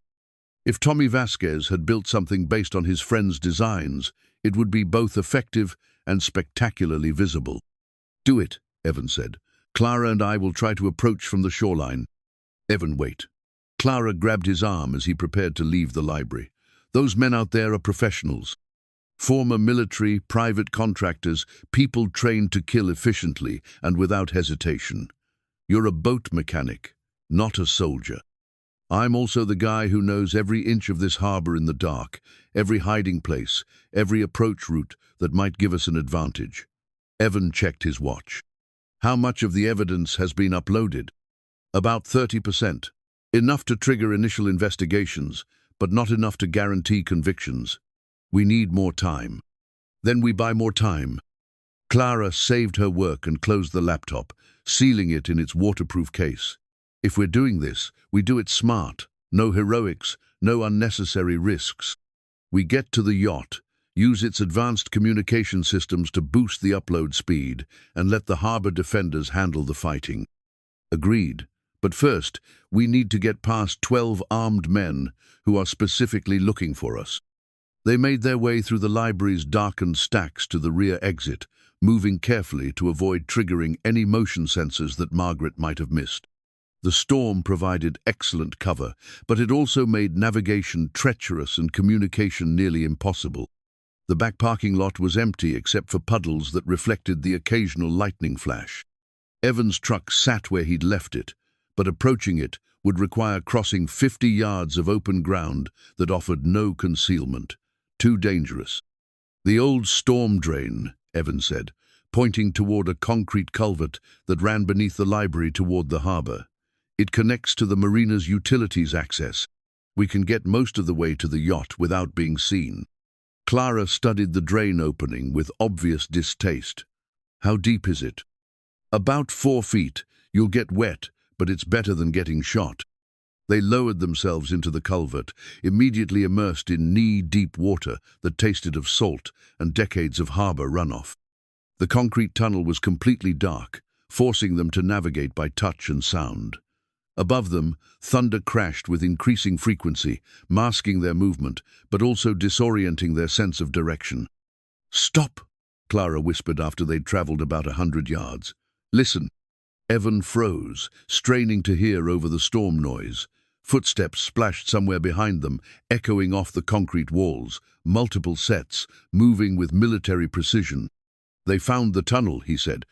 "Or they're checking every possible escape route. Either way, we can't go back." They pressed forward more quickly, the water deepening as they approached the harbor.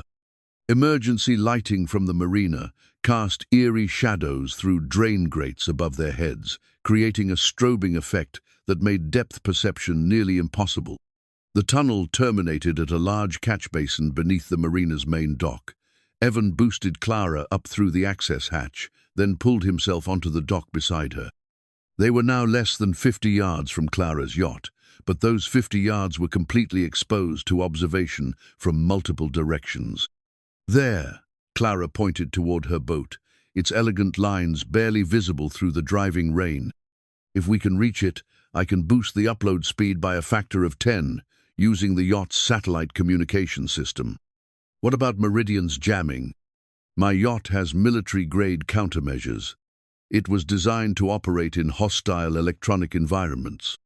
Before Evan could ask what kind of yacht needed military-grade anything, Tommy Vasquez's distraction announced itself with spectacular effectiveness. The experimental flare launcher sent a cascade of burning magnesium across the harbor, turning night into brilliant day for 30 seconds, while simultaneously deploying what appeared to be chaff designed to confuse electronic surveillance systems. In the chaos that followed, Evan and Clara sprinted across the exposed dock toward her yacht. Behind them, shouts erupted as Meridian's security forces tried to locate the source of the pyrotechnic display while maintaining their perimeter around the library. They reached Clara's yacht just as the flare display ended, plunging the harbor back into storm-lit darkness. Clara's hands moved with practiced efficiency as she activated systems Evan had never seen on a civilian vessel: communication arrays, defensive electronics, and what looked disturbingly like weapon systems. "Clara, what exactly is this boat?" "My escape pod. And our weapon." She powered up the satellite communication system, its displays showing connection strength that far exceeded anything available to civilian users. This yacht was designed by people who understood that sometimes you need to disappear completely, and sometimes you need to fight back effectively. Who designed it? Government contractors who owed me favors, people who believed that corporate whistleblowers deserved better protection than witness relocation programs typically provide. The laptop connected to the yacht's communication system immediately, upload speeds increasing dramatically as Clara's evidence files began flowing to servers around the world at unprecedented rates. "How long now?" Evan asked. 8 minutes for critical files, 15 for everything." The emergency radio crackled with Morrison's voice. "All vessels, be advised. Hostile forces are attempting to approach the marina from multiple directions. They're using the flare display to mask their movement. Can the fishing boats hold them?" "For a while, but they're professionals, and we're just stubborn fishermen with more courage than sense." Clara looked up from her laptop. "There's something else. The yacht's passive sensors are detecting additional hostiles approaching from the water. Fast boats, probably military-style rigid inflatables." "How many?" "At least 3, maybe more. They're running silent, but the yacht's sonar is picking up their wakes." Evan realized that Meridian's security operation was far larger and more sophisticated than they'd anticipated. This wasn't just corporate enforcement, it was a military-style assault designed to eliminate all witnesses and evidence simultaneously. "Clara, we need to run now." "No, we need to fight. The upload is too critical to abandon now." Clara's hands moved across control panels that resembled those of a naval vessel more than a pleasure yacht. "Besides, running will just get more people killed. Better to end this here." "How?" Clara's smile was sharp as a blade. "By showing these corporate bastards what happens when they threaten people I care about." The yacht's weapon systems came online with a low hum that spoke of serious military hardware concealed beneath an elegant civilian exterior. Whatever Clara's boat really was, it had been designed for exactly this kind of confrontation. "Evan, in 2 minutes this harbor is going to become a war zone. Last chance to change your mind." Evan thought about Tommy, working late shifts to protect his fellow employees. About Sadie, safely away in Boston but still threatened by corporate assassins. About 5 years of unanswered questions and suppressed rage, finally finding a target worthy of his fury. Let's finish this. The battle for Millbrook Bay was about to reach its climax, and the outcome would determine whether justice or corporate power would prevail in the storm-swept darkness of the New England coast. The first Meridian assault boat emerged from the storm like a predator, materializing from primordial darkness. Its black hull cut through the harbor chop with military precision, mounted spotlights sweeping the marina in search of Clara's yacht. Behind it, 2 more craft spread into attack formation, their movements coordinated with the efficiency of special operations forces. "Contact," Clara announced, her voice steady despite the approaching threat. 3 rigid inflatables, approximately 30 feet each, armed personnel, probably ex-military contractors. Evan watched through the yacht's sophisticated optics as the lead boat adjusted course toward their position. Its occupants wore tactical gear and carried weapons that definitely weren't standard security equipment. This was an assassination squad, not a corporate enforcement team. "How long until the upload completes?" 4 minutes for critical files. The evidence about Tommy's murder and the other confirmed kills will be transmitted in the next 60 seconds. Clara's hands moved across control panels that transformed her elegant yacht into something resembling a naval command center. Weapon systems cycled online, defensive countermeasures activated, and communication arrays began broadcasting on frequencies that would ensure global distribution of her evidence. The harbor around them erupted into chaotic warfare as Millbrook Bay's fishing fleet engaged Meridian's forces. Captain Morrison's charter boat had positioned itself between the marina and the approaching assault craft, its deck modified with what appeared to be commercial fishing equipment repurposed for combat. Tommy Vasquez's lobster boat circled like a shark, using superior knowledge of local waters to harry the corporate forces while avoiding direct confrontation. "Evan, I need you to understand something," Clara said as she configured the yacht's defensive systems. "What I'm about to do will change everything. This boat isn't just equipped for self-defense, it's designed to fight back against exactly this kind of corporate aggression." "What are you saying?" "I'm saying that some very dangerous people helped me prepare for this moment. People who believe that corporate criminals should face the same kind of justice they've been dispensing to whistleblowers and environmental activists." Before Evan could ask for clarification, Clara activated a system that made the yacht's deck plates hum with electromagnetic energy. Hidden weapon ports opened along the hull, revealing armaments that had been concealed beneath the vessel's civilian appearance. "Jesus Christ, Clara, what is this thing?" "Justice," she said simply. "Delayed, but not denied." The lead assault boat accelerated toward them, its crew apparently unaware that they were approaching a target capable of defending itself. Their confidence lasted exactly 12 seconds, the time it took for Clara's yacht to demonstrate why maritime law enforcement agencies had been so interested in her experimental vessel designs. The modified flare gun that Evan had cobbled together from his brother's plans appeared in his hands like a gift from Tommy's ghost. Unlike standard marine flares, this device had been designed to deliver payloads that could disable electronic systems and temporarily blind surveillance equipment. "On my mark," Clara said, her finger hovering over what looked suspiciously like a military fire control system. "Target the lead boat's engine compartment. Disable, don't destroy. I want prisoners who can testify about Meridian's criminal operations." "Understood." The assault boat closed to within 50 yards, close enough for Evan to see the faces of its crew. Hard men with dead eyes, the kind of people who killed for money and slept soundly afterward. They thought they were hunting a corporate fugitive and a small-town boat mechanic. They were about to learn otherwise. "Mark." Evan's flare gun discharged with a sound like controlled thunder, sending its modified payload in a perfect arc toward the assault boat's stern. The device struck the engine housing and exploded in a cascade of burning magnesium and electromagnetic pulse energy that instantly killed the boat's propulsion and navigation systems.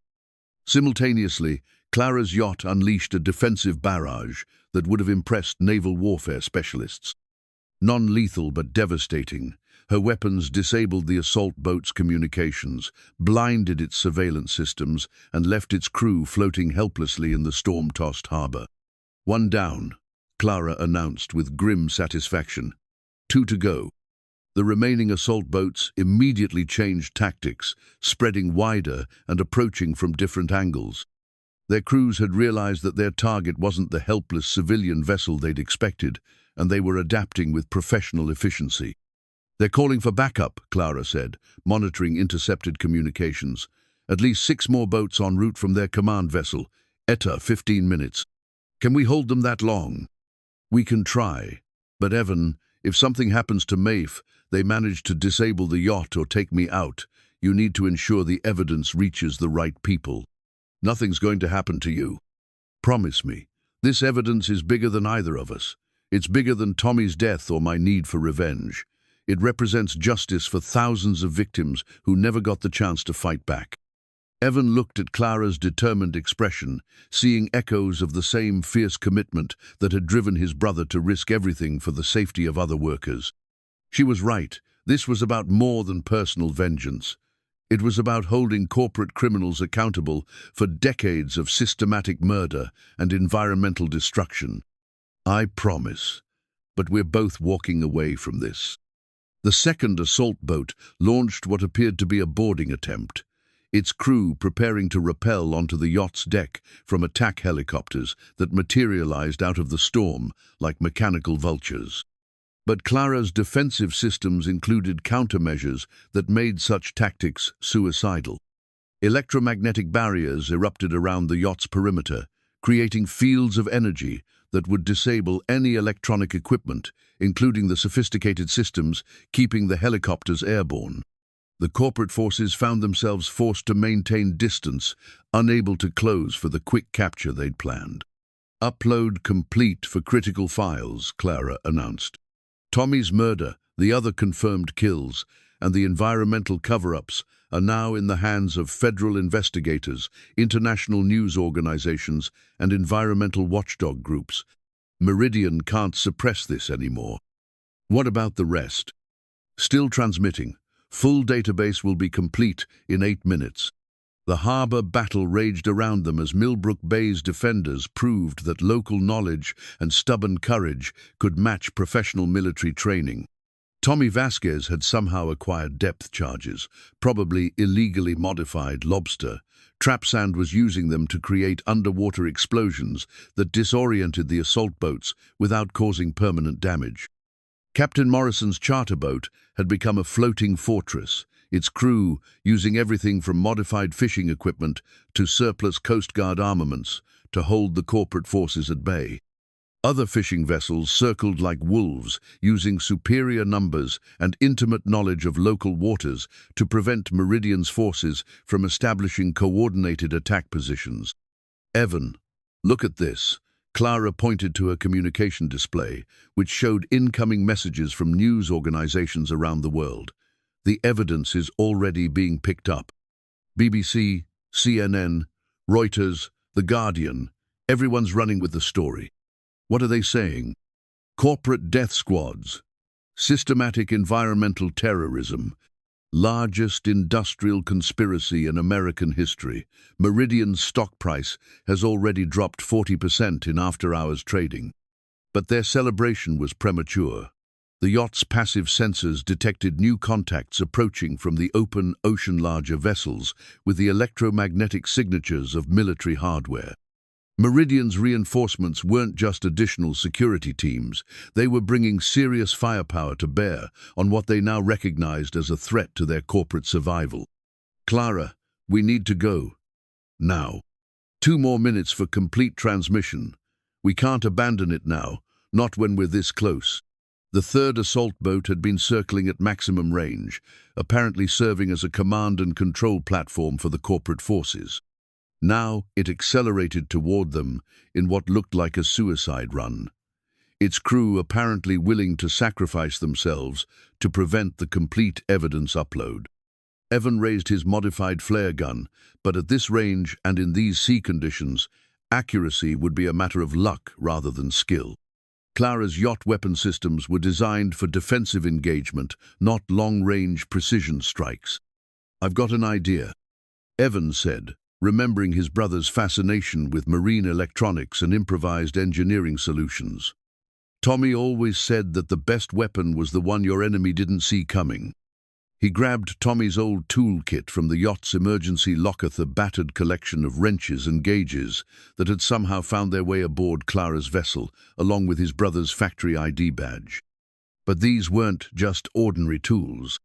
Tommy had modified them over the years, adding electronic components and wireless capabilities that turned simple mechanical devices into sophisticated surveillance and countermeasures equipment. What are you doing? Something Tommy would have done, something that uses their own technology against them. Evan activated a device that looked like a standard marine multimeter, but functioned as a powerful electromagnetic pulse generator. Tommy had designed it to disable malfunctioning boat electronics safely, but with the right modifications, it could do much more than that. The approaching assault boat was 50 yards away and closing fast when Evan triggered Tommy's final gift to the fight for justice. The electromagnetic pulse spread outward from the yacht like an invisible wave, washing over the corporate forces with energy that shut down every electronic system within a quarter-mile radius, including, unfortunately, Clara's yacht. As darkness fell across their defensive systems and the evidence upload ground to a halt with seconds remaining, Evan realized that their victory had come at a cost that might prove fatal. The corporate forces were disabled, but so were they. And in the sudden electronic silence, they could hear the approach of Meridian's reinforcements' larger vessels with backup power systems that had weathered Tommy's electromagnetic storm intact. The real battle was just beginning. In the electromagnetic darkness that followed Tommy's final gift, Evan worked by feel and memory to restore Clara's yacht systems. His brother's tools, modified with wireless capabilities and backup power sources, became the key to their survival as corporate reinforcements approached through the storm. "How much of the upload completed?" Evan asked, his hands moving across control panels that Tommy's designs had taught him to understand. 96%, Clara replied, her voice tight with frustration. "Everything except the financial records that could have sent Meridian's board to prison for life. Can you restart it?" "Not without full power to the communication array, and that requires rebooting systems that take at least 5 minutes to come online." Through the yacht's darkened windows, they could see the approaching silhouettes of Meridian's reinforcements, 3 vessels that dwarfed the assault boats they'd already defeated. The lead ship looked military in all but name, bristling with communication equipment and what appeared to be serious weaponry. "Evan," Clara said quietly, "I need you to know something. Before this started, before I came to Millbrook Bay, I wasn't sure I believed in justice anymore. 5 years of running, hiding, watching Meridian destroy lives while their executives got richer was wearing away my faith that good could triumph over evil. And now I've seen what happens when ordinary people decide to stand up for what's right. Your brother, you, this entire community, you've reminded me why the fight matters." Evan felt something shift inside his chest, a warmth that had nothing to do with the yacht's heating system and everything to do with the remarkable woman beside him. But before he could respond, Tommy's modified radio crackled to life with a transmission that changed everything. "Millbrook Bay, this is Coast Guard Cutter Portland. We are responding to reports of armed conflict in your harbor. All vessels stand down immediately and prepare for boarding." Clara and Evan exchanged glances. The Coast Guard's arrival could be salvation or disaster, depending on how deeply Meridian's influence had penetrated federal law enforcement agencies. "This is Dr. Clara Sinclair, aboard the research vessel Integrity," Clara responded, using her yacht's emergency transmitter. "I am a federal whistleblower under active protection status. The armed vessels in this harbor are corporate security forces attempting to prevent disclosure of criminal evidence." "Dr. Sinclair, this is Commander Sarah Chen, U.S. Coast Guard. We have been monitoring your evidence transmissions for the past hour. Federal marshals are en route to secure your position and take custody of all evidence." Evan started. "Chen, any relation to Margaret?" Clara's face broke into the first genuine smile he'd seen from her all night. "Commander Chen is Margaret's daughter, the one who joined the Coast Guard after her father died in that factory accident." "The cavalry isn't coming," Evan said with growing realization. "The cavalry is already here." The Coast Guard Cutter Portland emerged from the storm like an avenging angel, her deck guns trained on Meridian's reinforcement vessels. Behind her came 2 more cutters and what appeared to be a federal law enforcement command, ship overwhelming force that reduced the corporate security operation from military assault to criminal conspiracy in a matter of minutes. "All Meridian vessels, this is the United States Coast Guard. Cut your engines and prepare to be boarded. Any resistance will be met with appropriate force." The corporate reinforcements found themselves surrounded by federal vessels with far superior firepower and absolute legal authority. Their military-style assault had become a trap that would provide additional evidence of Meridian's criminal operations. But victory came with a price that nearly broke Evan's heart. "Clara, look at the financial data files, the ones that didn't upload." She pulled up the incomplete transmission logs, and her face went pale. They're corrupted. The electromagnetic pulse damaged the storage drives before the upload could complete. What does that mean?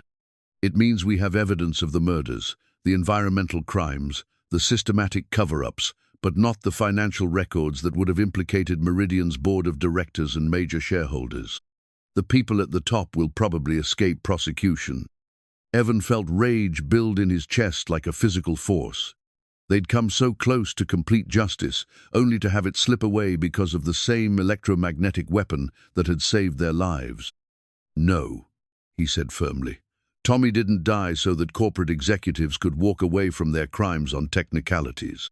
He grabbed Tommy's toolkit and began pulling out devices that most people would have dismissed as ordinary mechanical equipment. But Evan had spent years learning his brother's modifications, understanding the electronic components hidden within seemingly simple tools. "What are you doing?" Tommy was paranoid about data security. He always made backup copies of everything important. Evan held up what looked like a standard torque wrench, but functioned as a wireless storage device. If he was investigating Meridian's safety violations, if he'd found evidence of financial crimes, the wrench's hidden display activated, showing terabytes of data that Tommy had collected during his months of investigation. Financial records, bank transfers, shell company documentation, everything needed to prove that Meridian's crimes went straight to the top of their corporate hierarchy. Tommy knew, Clara whispered, staring at the evidence that had been hidden in his brother's tools for 5 years.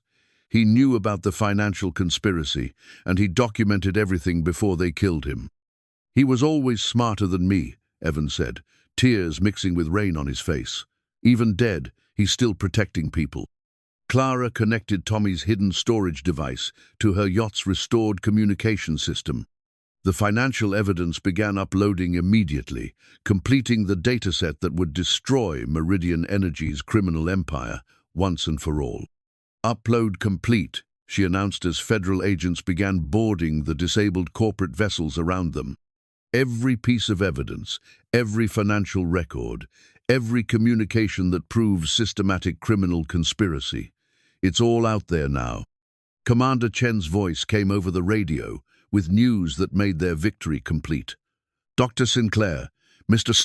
Callahan, we have federal arrest warrants for 47 Meridian Energy executives, including CEO Michael Reeves. The evidence you've provided has triggered the largest corporate criminal investigation in FBI history." Evan looked out across Millbrook Bay, where Coast Guard cutters were taking corporate assassins into federal custody while local fishing boats returned to their moorings like conquering heroes. The storm was finally breaking, revealing the first hints of dawn on the eastern horizon. "It's over," Clara said, her voice mixing exhaustion with profound relief. "No," Evan replied, thinking about Tommy's sacrifice and the community that had risked everything to support their fight for justice. "It's just beginning." The evidence they'd released would trigger investigations, prosecutions, and reforms that would protect countless future victims from corporate crimes. Tommy Callahan's death would finally have the meaning he'd died trying to achieve. And in the growing light of a new day, Evan Callahan and Clara Sinclair had found something neither of them had expected: hope for a future where justice was possible and love could grow from the ashes of shared struggle. The battle for Millbrook Bay was over, but the war for corporate accountability had just begun. 6 months later, Evan stood on the same pier where Clara had first arrived in Millbrook Bay, watching his daughter unveil her latest art installation. The memorial sculpture rose from the harbor's edge like a testament to renewal twisted metal that had once been part of Meridian Energy's chemical processing equipment, transformed by Sadie's artistic vision into something that spoke of both loss and hope. The memorial to corporate victims incorporated Clara's advanced marine technology in ways that would have made Tommy proud. Solar panels designed from Clara's clean energy patents powered LED displays that cycled through the names of workers who had died in industrial accidents over the past 3 decades. Water circulation systems, based on the same technology that had once powered Clara's yacht, created gentle fountains that seemed to wash the names clean while preserving their memory. "She's remarkable," Clara said, joining Evan at the railing. The past 6 months had changed Hearth. Constant wariness was gone, replaced by the kind of quiet confidence that came from knowing the fight had been worth the cost. Sadie has managed to turn instruments of destruction into symbols of healing. "She gets that from her mother," Evan replied. Though privately he thought Sadie's fierce determination to honor the dead while building something beautiful for the living came from sources that transcended simple genetics. The federal prosecutions had exceeded even Clara's optimistic expectations. Michael Reeves and 36 other Meridian executives were awaiting trial on charges ranging from conspiracy to commit murder to systematic environmental terrorism. The company itself had been dissolved, its assets liquidated to create a victim compensation fund that would provide support for affected communities for decades to come. But the most satisfying outcome, from Evan's perspective, was watching Millbrook Bay transform itself from a struggling fishing village into something approaching a model community. Clara's clean marine technology had attracted investment from environmental organizations and responsible corporations that wanted to demonstrate sustainable coastal development. The harbor now hosted research vessels alongside fishing boats, and the economy had diversified beyond simple survival. "Any word from Washington?" Evan asked. "Congressional hearings start next month. They want us both to testify about corporate accountability and the need for stronger whistleblower protections." Clara's smile held traces of the same fierce determination that had driven her 5-year fight for justice. "Senator Williams thinks our story could help pass legislation that would prevent future cover-ups." "You mean Tommy's story?" "Tommy's story, our story, they're all part of the same fight now." Sadie approached them with paint still drying on her hands and the satisfied expression of an artist who'd successfully translated vision into reality. At 18, she'd grown into the kind of young woman who turned heads not just because of her beauty, but because of the quiet intensity that marked her as someone who would make her mark on the world. "So what do you think?" she asked, gesturing toward the memorial. "I think your uncle would have loved it," Evan said honestly. "He always believed that beautiful things could grow from terrible circumstances if people were willing to do the work." "Clara helped with the technical stuff," Sadie said, her tone carrying the kind of casual acknowledgement that suggested Clara's presence in their lives had become as natural as breathing. "Her water circulation design is going to be featured in next month's Environmental Engineering Journal." "It's a collaboration," Clara said diplomatically. "The artistic vision is entirely Sadie's. I just provided some mechanical support." Evan watched the easy interaction between his daughter and the woman who had become so much more than just a customer with boat trouble. The three of them had formed something that felt like family, not the traditional nuclear unit he'd once taken for granted, but something harder won, and perhaps more precious, because of the struggles that had forged it. "Dad, Clara, there's something I want to ask you both." Sadie's serious tone caught their attention immediately. Over the past 6 months, she'd become the family mediator, the one who addressed practical issues that the adults were sometimes too polite or too emotionally invested to raise directly. "What's on your mind?" Evan asked. "Are you two ever going to admit that you're in love with each other, or are you planning to spend the rest of your lives dancing around it like teenagers?" Evan felt heat creep up his neck, but Clara just laughed, the first completely unself-conscious sound he'd heard from her since the night they'd first kissed in the aftermath of their victory over Meridian. "Your daughter has excellent observational skills," Clara said to Evan. "I wonder where she gets that from." "Probably from her mother. Sarah was always direct about things that mattered." "Well then," Clara said, taking his hand with the kind of decisiveness that had once made her a successful corporate executive and later an effective whistleblower, "maybe it's time to be direct about this." She turned to face him fully, her eyes holding the same courage that had sustained her through 5 years of running and fighting and never giving up hope that justice was possible. "Evan Callahan, I love you. I love your stubborn commitment to doing the right thing, even when it's dangerous. I love the way you've raised your daughter to be strong and independent and kind. I love that you're the kind of man who would risk everything to honor his brother's memory. And I love that you've made it possible for me to believe in home again. Clara Sinclair, Evan replied, his voice steady despite the emotion threatening to overwhelm him. I love you too. I love your courage, your intelligence, your refusal to let evil go unpunished, even when fighting it cost you everything. I love that you've taught my daughter to see beauty in broken things and hope in impossible circumstances. And I love that you've made it possible for me to believe in the future again.